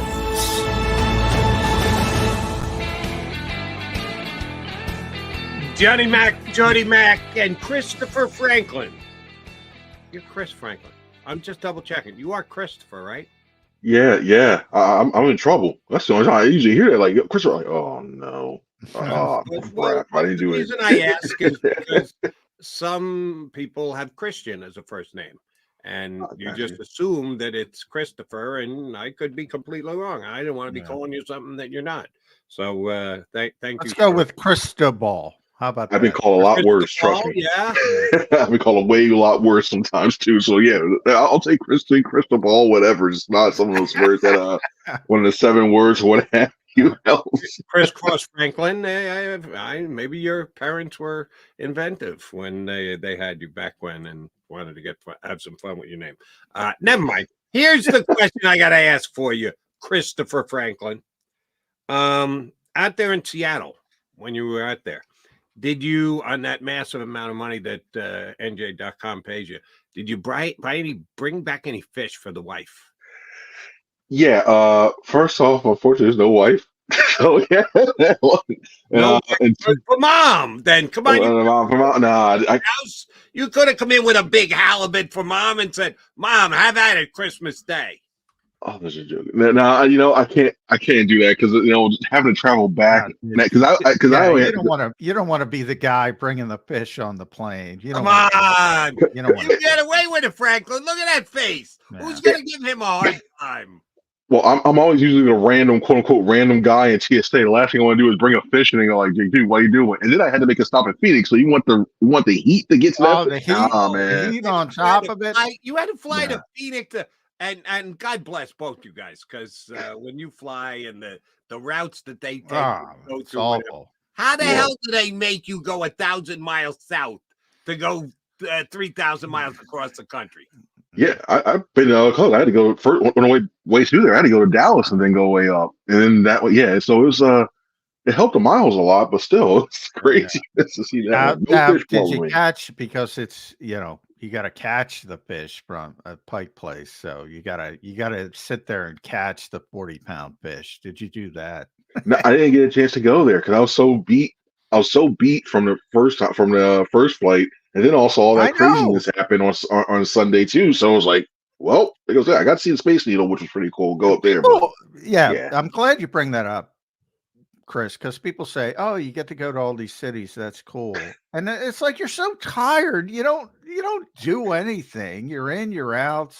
Occasionally you go out to dinner and get something done. But yeah, and especially when you're in Seattle, God bless you. I hope you got some rest. But yeah, that is one guy. That is the worst trip of all. 1 hour sleep. Or that one. I called up my sleep this morning, but it was 1 hour sleep after filing the last story, and then having to get up to go to the airport. So yeah, I was good. And one guy who I guarantee you didn't go down and catch any fish, that'd be Quez Watkins, because he. Oh no! Poor Quez. Oh god, Chris. Hey. The elite Quez Watkins. Remember, he told you guys that before the season started. Now, Chris, you did a good job because you were the one that I saw that said Nick Sirianni kind of confirmed. Well, the players kind of confirmed out there. They made the change on Tuesday. So by that, Nick probably lied to us 3 times, maybe only twice, but I'm guessing 3 times. And they trumped up Sean Desai, poor as a lame duck out there. Just how he handled this week, I think it was awful from a leadership standpoint. Now, if you want to make a change, you can argue that. I think it's too late in the season to be all that meaningful. I think it's baked in. They're going to get better because the competition's weaker, and the only true test will be when they get to the playoffs. But just from Nick Sirianni's handling of the week leading up to that game, is it as bad as you think? I think it is. Because I think it's egregious. Personally, I thought I would, if I was going to make the change, I would have done it on Tuesday. If I would have met with the players, like if you wanted to meet the players and talk to them, you talk to them pretty much after the game or early in the morning, the affected people. If it's a text, if it's a, hey, I need you guys on a Zoom call, let you know. Because the reason why is it just, to me, it became a distraction a day before a game. Because if you had made the change, I know every year I'm saying like we wanted to keep it in-house, in-house. It was eventually going to find out. Wait, because you see Short and Size usually on that field. It's like, wait, he's not there. Matt Patricia's on the field. Something's up here.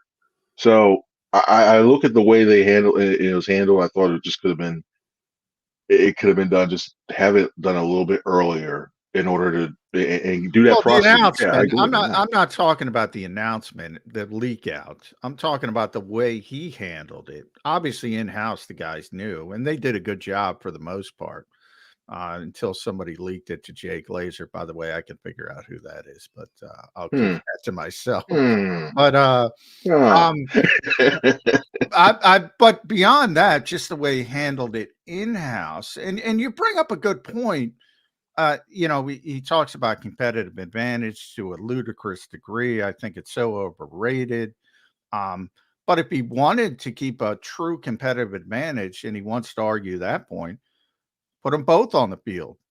Just have Sean Desai there. Just have Matt Patricia there. Nobody knows. They changed offensive play callers. Chris, we didn't know they changed to Shane Steichen until that's true. until we were told. If he wants a true competitive advantage, do it that way. Nothing about it makes sense to me. Nothing about it. Yeah, it was that part was I thought a little weird, like especially not to have the side air on the sideline. It was just weird. I understand why they changed it. I don't know. I thought you could have done it. If you're going to do it, you could have done it sooner to give a flow instead of the last games, because now you're looking at a situation set up where you have these last 3 games against the Giants and the Cardinals, and all of a sudden Patricia, they should roll. I don't know they will, but they should roll to the point where it's like, oh yeah, it was going to be great. Like, is it a bunch of pyrite or is it regular? You don't know when it comes to that. But it's ugh.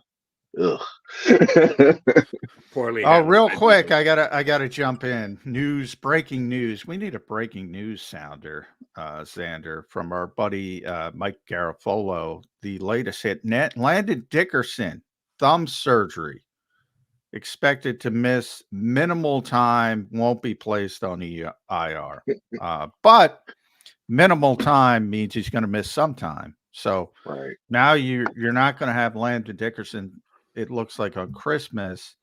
Who knows if Cam Jurgens is going to be back? We're going to see Tyler Steen and Suo Peta potentially. Ooh, the wheels are coming off, Chris Franklin. You know, it's especially when in the biggest part of losing Landon is that left side is the strongest side that they run to. Like, you have all that mass around there with Mailata and Dickerson. That's a big loss. I think Cam. When you lost Cam, I thought that is significant. In fact, you lose continuity. When you lose that left side of having Mailata running with Dickerson and the push they get from there, and especially the edge, you look at the yards per carry to that side, it's the highest. It's the highest on direct rushing direction they have on the team. So that's a huge loss in terms of that, and especially with the Giants, how much they like to blitz, and you don't know the different directions. It could become a problem. It really could. All right, Chris Franklin, we spent a lot of time since the game the other night talking about the defense and not enough time about the offense, at least in my opinion. And I think the offense was more culpable. The defense didn't help. The defensive line getting no pressure, inability to tackle. Don't give them a free pass. But the offense should have been much better against the Seahawks. And the offense in general all year long. Jalen Hurts has either gone backwards or regressed. Call it what you want. We agree, you understand that's basically the same thing. There are probably 20 reasons why that's the case. In your opinion, what's the number one reason that Jalen Hurts? If we can all agree that he's not as good as he was last year, he's gone backwards, he's regressed, call it what you want. What's the number one reason why? He's not taking what the defense gives him. He's not finding that open option. I think that's the biggest thing. I understand you want to make a big play, make that explosive play. You got the receivers to do it, but sometimes you can't force it into double coverage. Sometimes you can't force it triple coverages at times too. There's nothing wrong with taking a check down for 5 yards and using that to keep the drives going. Now, especially early on, especially if it's with these ability for these receivers to get yards after the catch, it's there. It's very much there, and it doesn't help this. I know it doesn't, and this is not Jalen. This is not me saying Jalen's looking for stats or anything like that for it. So don't take it that way. It's not. It's something when it comes to. There's nothing wrong with going with 3 or 4 yards on first or second down and getting yourself in those second and third and shorts.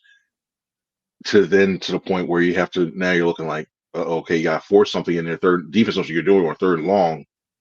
Now you really play to their advantage. So if it's not ego and overconfidence, what is it? If you say, it's just missing. I think he's missing some receivers. I think it's some of that's there. He's not. He's just trying to force a big play. I think that's the case of it. Trying to force it down the field.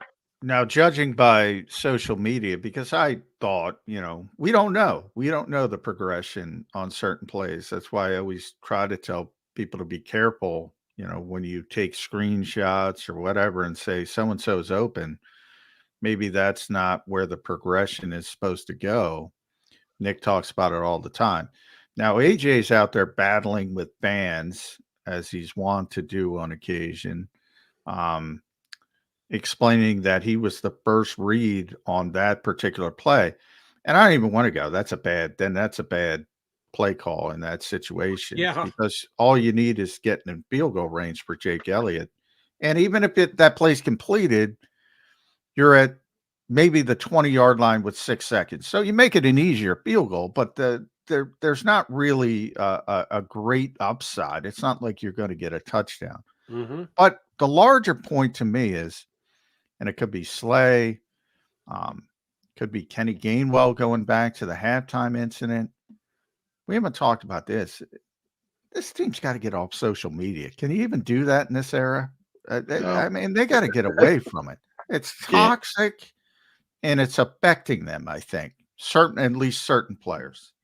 No, you can't. That's the livelihood. That's where everybody lives it now. It really is, and it's the first thing they go to when not just halftime and in a game. You like go in that locker room. You see it too. There's like look down the phone, check it a little bit, and then they go on. Some of them still are in the pads, but they're still checking it out and everything too. So it's one of those things where you wish you could get away from. Like you say, hey, listen, because sometimes this fan base. Sometimes like they'll win or lose, so you'll have people going, yeah, but, or if you lose, they'll really come after you. It's a lot of times we just gotta say, you know what, just get away from it, man. Like it's rough, and he's nuts too, because when he looked at it last week, like that when he was treated to that quote that him being anonymous source, he wasn't like that just only just gets you more and more frustrated. Like it's one of those things where I remember what he said earlier in the year, like he was going to give it up, and then now you see it back on. It's like, stay away from it. It's nothing good's going to come out of this unless you want to say, hey, you know what? I gave away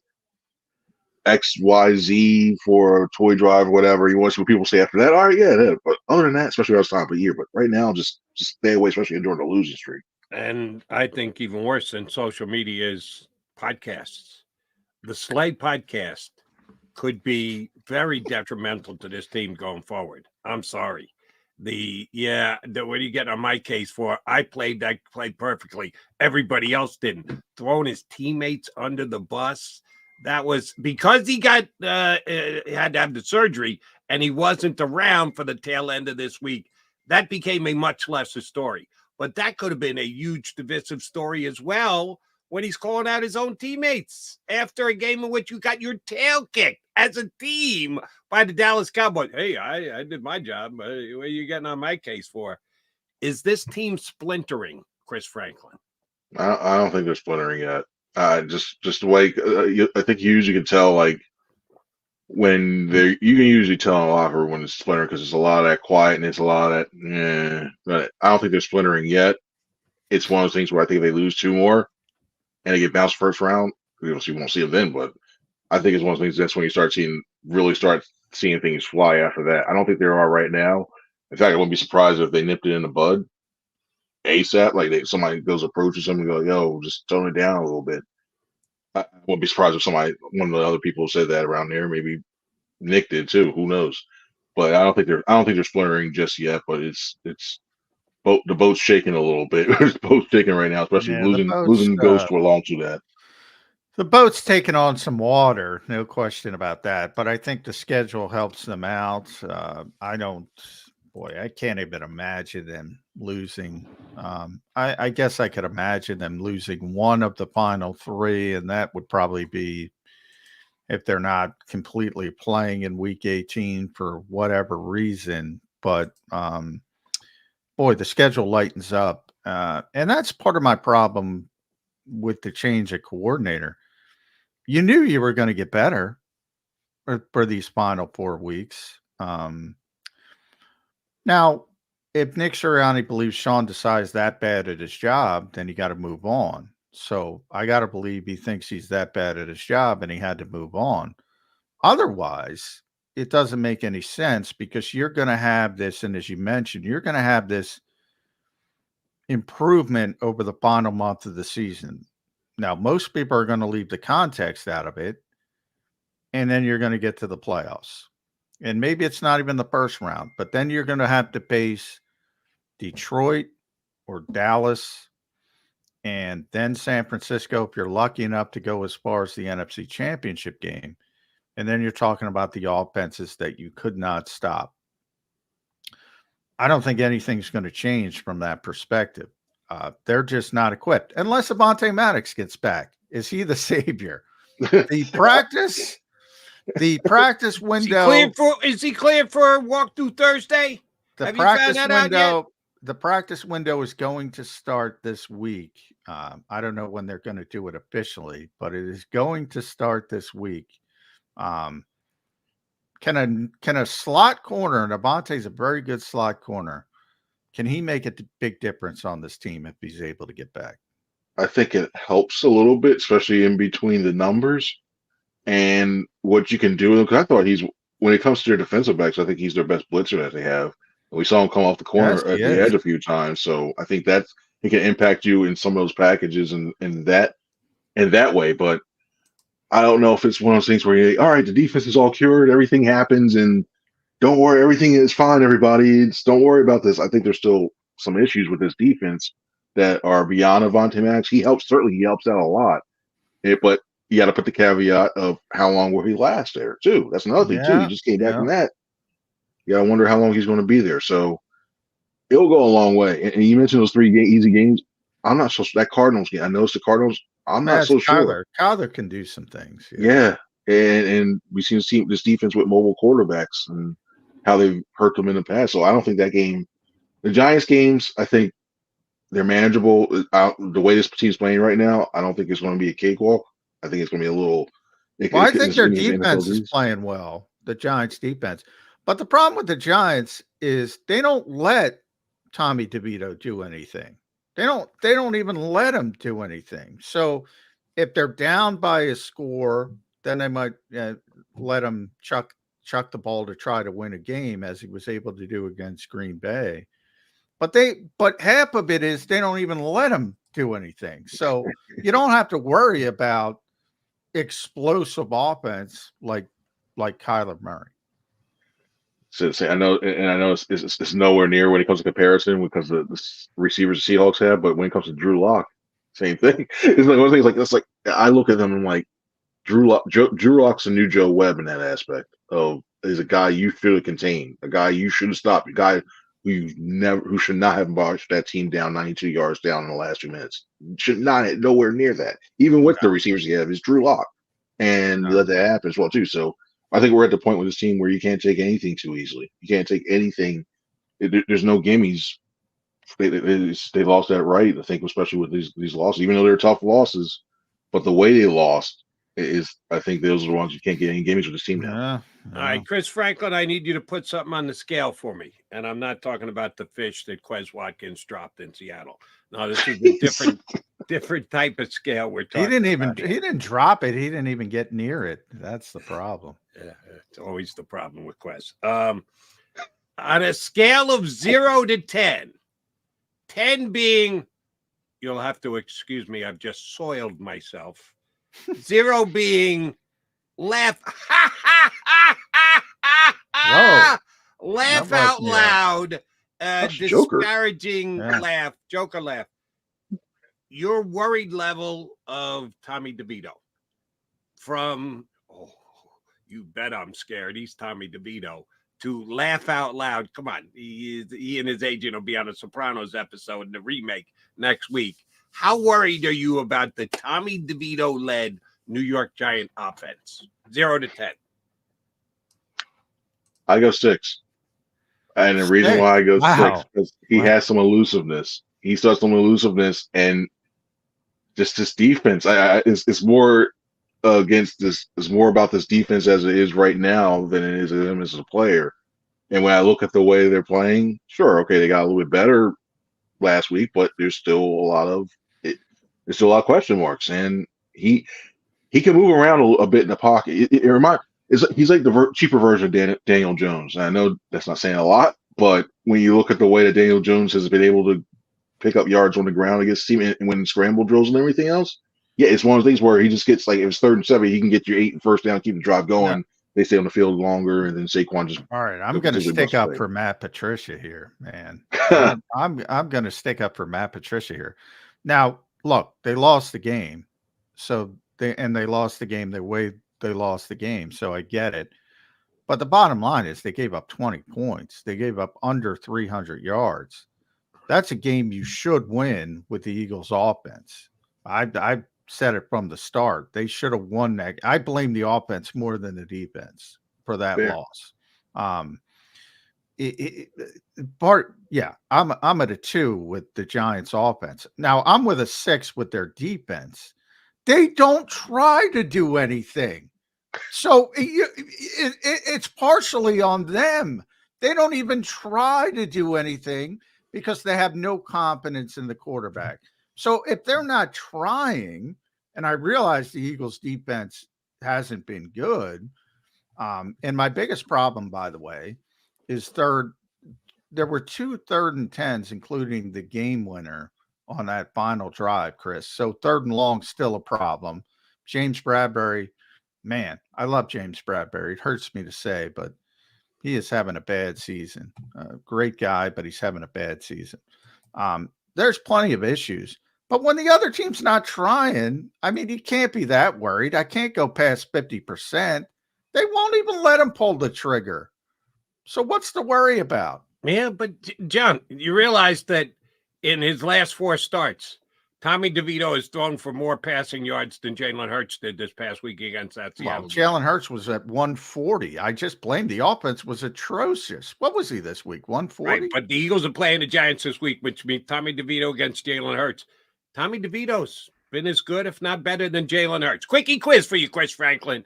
In 6 games that Tommy DeVito has started this year, how many times has he had a quarterback rating of over 100? I'm going to go, I'll say 2. 3. I'll go 2. 3. In 13 starts this year for the Philadelphia Eagles, how many times has Jalen Hurts had over 100 quarterback rating? I'll say 3. 4. I want you to clip that, Zander. Clip that to the Eagle Nation.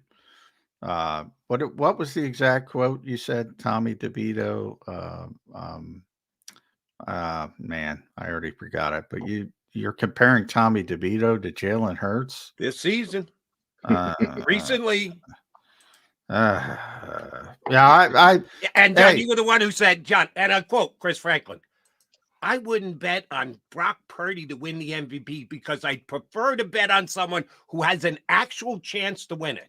John McMullen, quote unquote. This is not a paraphrase. This is a quote. John McMullen said here on Birds 365, I wouldn't bet on Brock Purdy because I wouldn't want to bet on someone who had an actual chance to win the MVP. He is so odds on now, it's ridiculous. You got to put up $250 to win 100. That's how much a favorite he is to win the MVP right now. And he mocked my 50-1 choice of Brock Purdy as MVP before the season started. I would have gone with John too. I'm not gonna lie. I would have gone with John too. Well, everybody would look at that. But that Jody's going to spike the football on Brock Purdy. But Brock Purdy has proven he is a legit. Again, I would laugh at you now if you want to compare Tommy DeVito to Brock Purdy. I mean, again, now back Purdy. We've done every single week. Jalen's not.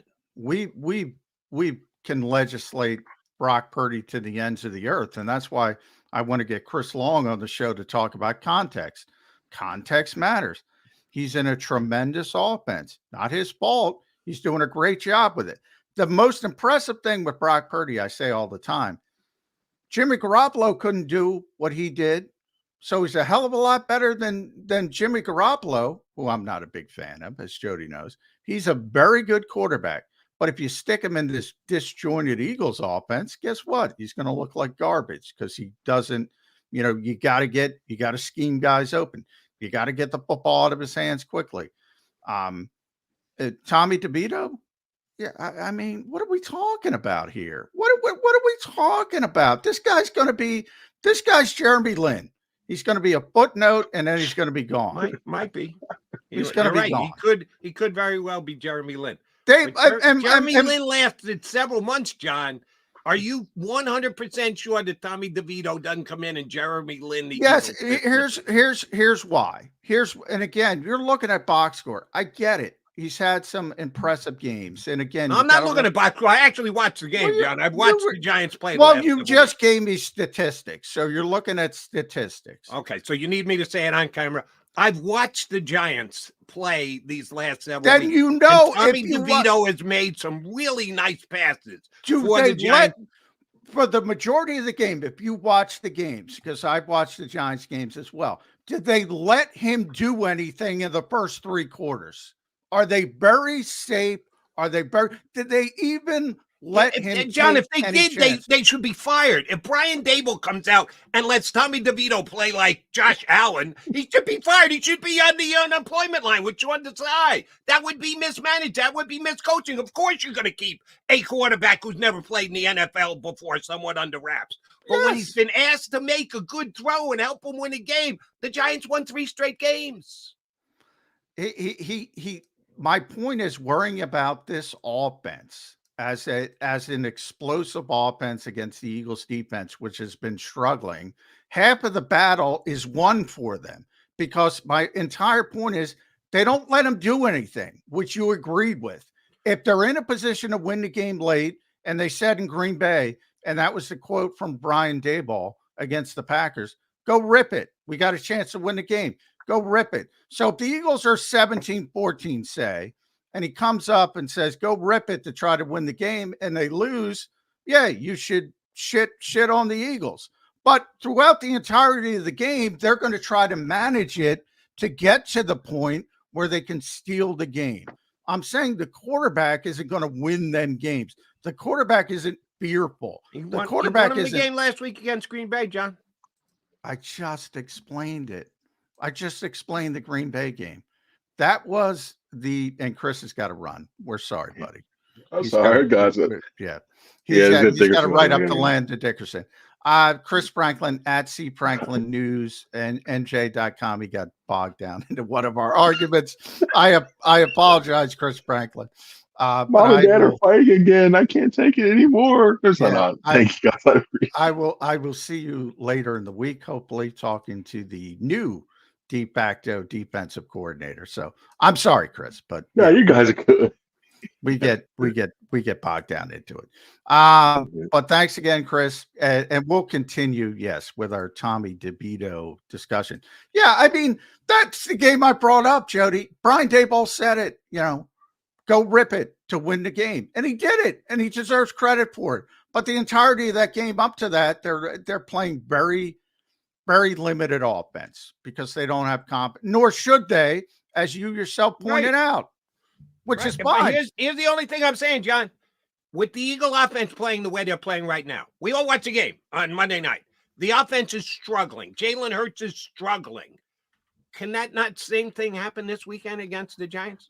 Of course. Am I going to sit here and go, Tommy DeVito's coming down the turnpike and he's throwing for 350 and 4 touchdowns against the Eagles? Of course, I'm not going to sit out. You're right. They're not going to give him that chance.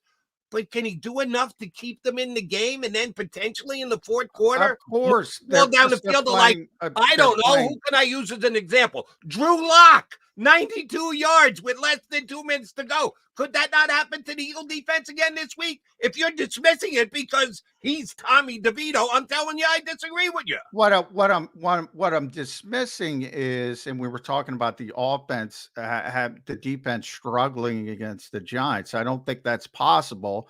And I said I think half of it is because the Giants offense is not trying to be explosive now. They're trying to manage games and get to the fourth quarter with an opportunity to steal games. And that's exactly what they should be doing. And that's smart coaching. And I agree with you with Brian Daboll. That's not to the point they can't go into here because the Eagles are playing so poorly. But I'll try to take it this way. If you're a struggling defense, you made all these changes, you changed the defensive coordinator. You want a break. You want a breather. Is there a better quarterback to be playing for a breather? Oh, shit, yeah. Are you kidding me? In the NFL right now, how many? Let me just quick grab your list. Other quarterbacks I'd rather be playing against this week. Ty Badgett, P.J. Walker, Dorian Thompson-Robinson. Well, the guys are going to start. Guys are going to start. All these guys have started games for their team. No, guys who are going to start this week. I'm saying, could you have a better situation? Stick. Well, yeah, Herbert. All right. Easton Stick, you can argue. Did you watch that game the other night he played? Well, Tommy DeVito has shown flashes. He's showing. He talk about soiling oneself. Yeah, I think Easton Stick soiled himself the other night. Really? So you are being dismissive of what DeVito has done. You'd potentially take Easton Stick over Tommy DeVito, who's won 3 games in the last month. Tommy DeVito. All right, you're going back to the Green Bay game, which they won. Are we forgetting last week's game? Right, he's won 3 out of their last 4. What happened last week? What happened most recently? They didn't do anything. They didn't do anything. You know, he threw more yards than last week. Jalen Hurts. So are we gonna forget everything? Jalen had his worst game of 3 years. I don't know. He might have been dealing with the worst illness in the world. I mean, again, you want to compare Tommy DeVito to Jalen Hurts coming off a Jalen Hurts game. Did he throw for more yards? Sure, he threw for more yards. 141. When's the last time Jalen Hurts threw for 141? I'd have to look it up. It was his worst game in a very long time. You were the one who said, let's look at what Tommy DeVito did last week. You shrunk Tommy DeVito down to 1 week. That's okay. What do you mean? Because you're down to 1 week. I didn't shrink. What's the difference? I didn't shrink Tommy DeVito down to 1 week and look past the fact that he won 3 games. I only shrunk. What did he do last week? Well, then why wouldn't you do that for Jalen Hurts? I only shrunk him down to 1 week because you kept talking about the Green Bay game. You kept shrinking it down to 1 week where he had a great moment. And Sean Stiletto's out there acting like an idiot. So you want to harp on that. I said, well, he played again. He scored 6 freaking points. 6 points. At least Jalen Hurts was able to move the football and score 17 points. They scored 6 stinking points. I mean, if you want to harp on the highs of Tommy DeVito, let's harp on the highs of Jalen Hurts. That's fine. I'm not saying Jalen Hurts is Tommy DeVito. That's Jalen what I'm Hurts. saying. I can't believe that would be ludicrous. But you're being really dismissive of Tommy DeVito. Like he's got no chance to come in here and play okay. Play potentially winning against the Eagles this weekend with the way the Eagles are right now. If the Eagles lose to Tommy DeVito and give up 20+ points to the New York Giants, and he throws for, I don't know, what's his career high? I won't even, I don't even know. 240 something? 240. So let's put it, which isn't that great, but I'll put it at 220. It's only been 6 starts. It's not like I will shit on them like nobody's business if they show up and they can't play defense against that offense, who again doesn't even try because they know the quarterback is so limited. They're not even trying to push the envelope. So that's half the battle. That's what I'm saying. And if you want to blame me for Tommy, blame Brian Daboll because he's the one with the leash on him. He doesn't have a leash. He has a dog collar, and he's got one of those where he rips because he doesn't let him do anything. So blame Brian Daboll. Except win 3 of their last 4 games. Blame Brian Daboll. Don't talk to me. Talk to him. I'm not blaming Brian Daboll. Keeps putting him out there, and he's won 3 of his last 4 games. Got to put him out there. What's his other option? Who's the starting quarterback for the New York Giants? He could have gone Tyrod Taylor last week. And he should, by the way, if he wants to win games. But at this point, man, you just really don't like Tommy DeVito. But I don't even know the guy. Why do I dislike Tommy DeVito? I'm saying Tyrod Taylor's a better quarterback than Tommy DeVito. That's what I'm saying. Does that mean I dislike Tommy DeVito? It's better for the Giants to lose games than to win games at this point. What are we talking about? I can't believe I get bogged down in these Tommy DeVito conversations. Yeah. And I can't believe you're talking Brock Purdy, who's your guy, and you should take credit and you should spike the football, who's done a tremendous job. Don't compare Tommy DeVito to Brock Purdy. Come on. No, the only way I'm comparing Tommy DeVito and Brock Purdy is the disrespect that I think you've shown to both. Well, that's the only comparison I'm making. And again, I compare Brock Purdy to a Hall of Fame point guard, and that's disrespect to you. I can't. I called him better than Jimmy Garoppolo. You've called him a system quarterback and a game manager, too. He is a system quarterback. He is a game manager. Joe Montana a system quarterback? No. Because he ran the West Coast offense. He ran the offense that Joe Montana Walsh put out there for him on a silver platter. But yet we never say that about Montana. He's a system quarterback. Well, how long did Joe Montana play? He played his entire career. And how many Super Bowls did he win? 4. And how long has Brock Purdy played? And you're comparing Brock Purdy. You're comparing Brock Purdy to Joe Montana. Here's what I'm going to compare Brock Purdy to Joe Montana to. Let's take Brock Purdy's. Let's see, he's played 14 games this year, 6 regular season last year. You want to add in the playoffs? He's played 20 games, 21, 22. Let's go back and see what Joe Montana did in his first 21 or 22 games. If you want to compare where they're at in their career to where they're at in their career, I'm going to suggest that Purdy laps over what Montana did in his first 21, 22. Well, you can compare. Football's a cyclical industry. You're going to have good teams and you're going to have bad teams if you're lucky enough to play 15 years and you're a quarterback in this league. You're going to have really good teams. If you're a really good quarterback, you're going to have some lesser teams. He happens to have a really good team, and it ain't always going to be that way for Brock Purdy.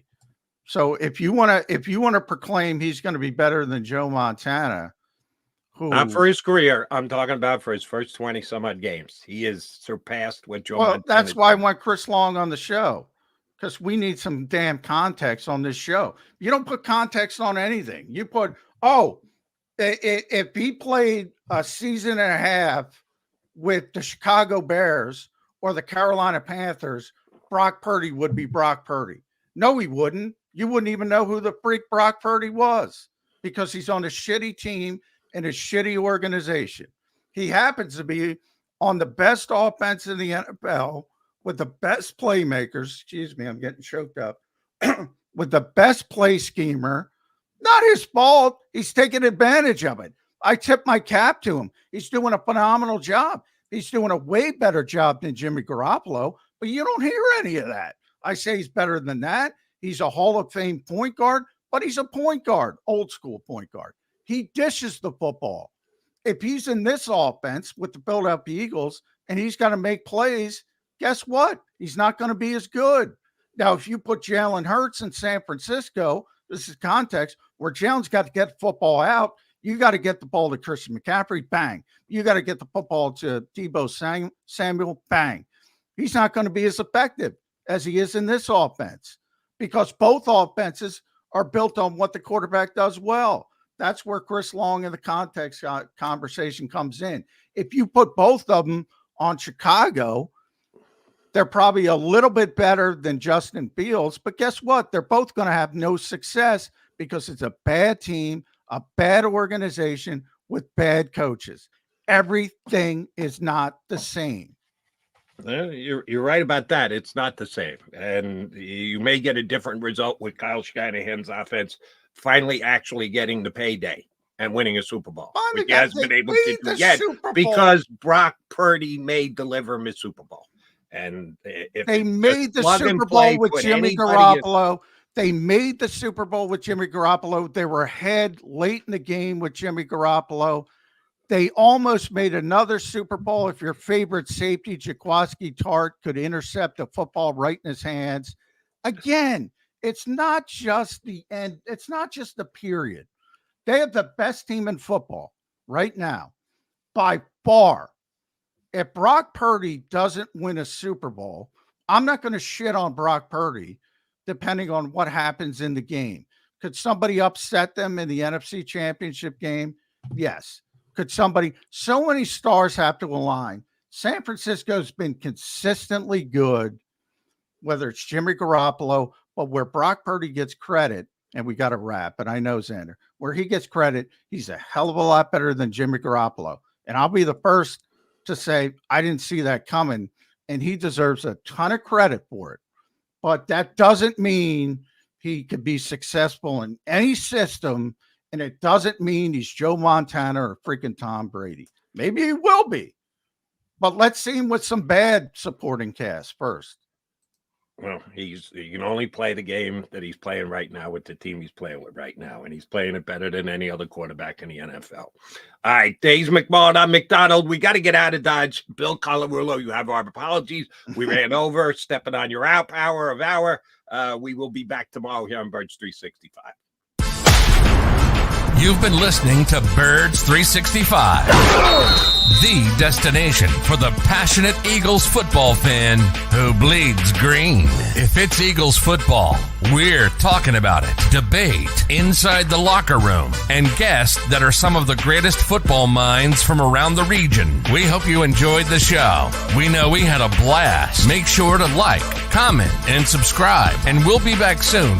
But in the meantime, hook up with us on social media at JAKIB Sports. See you next time on Birds 365.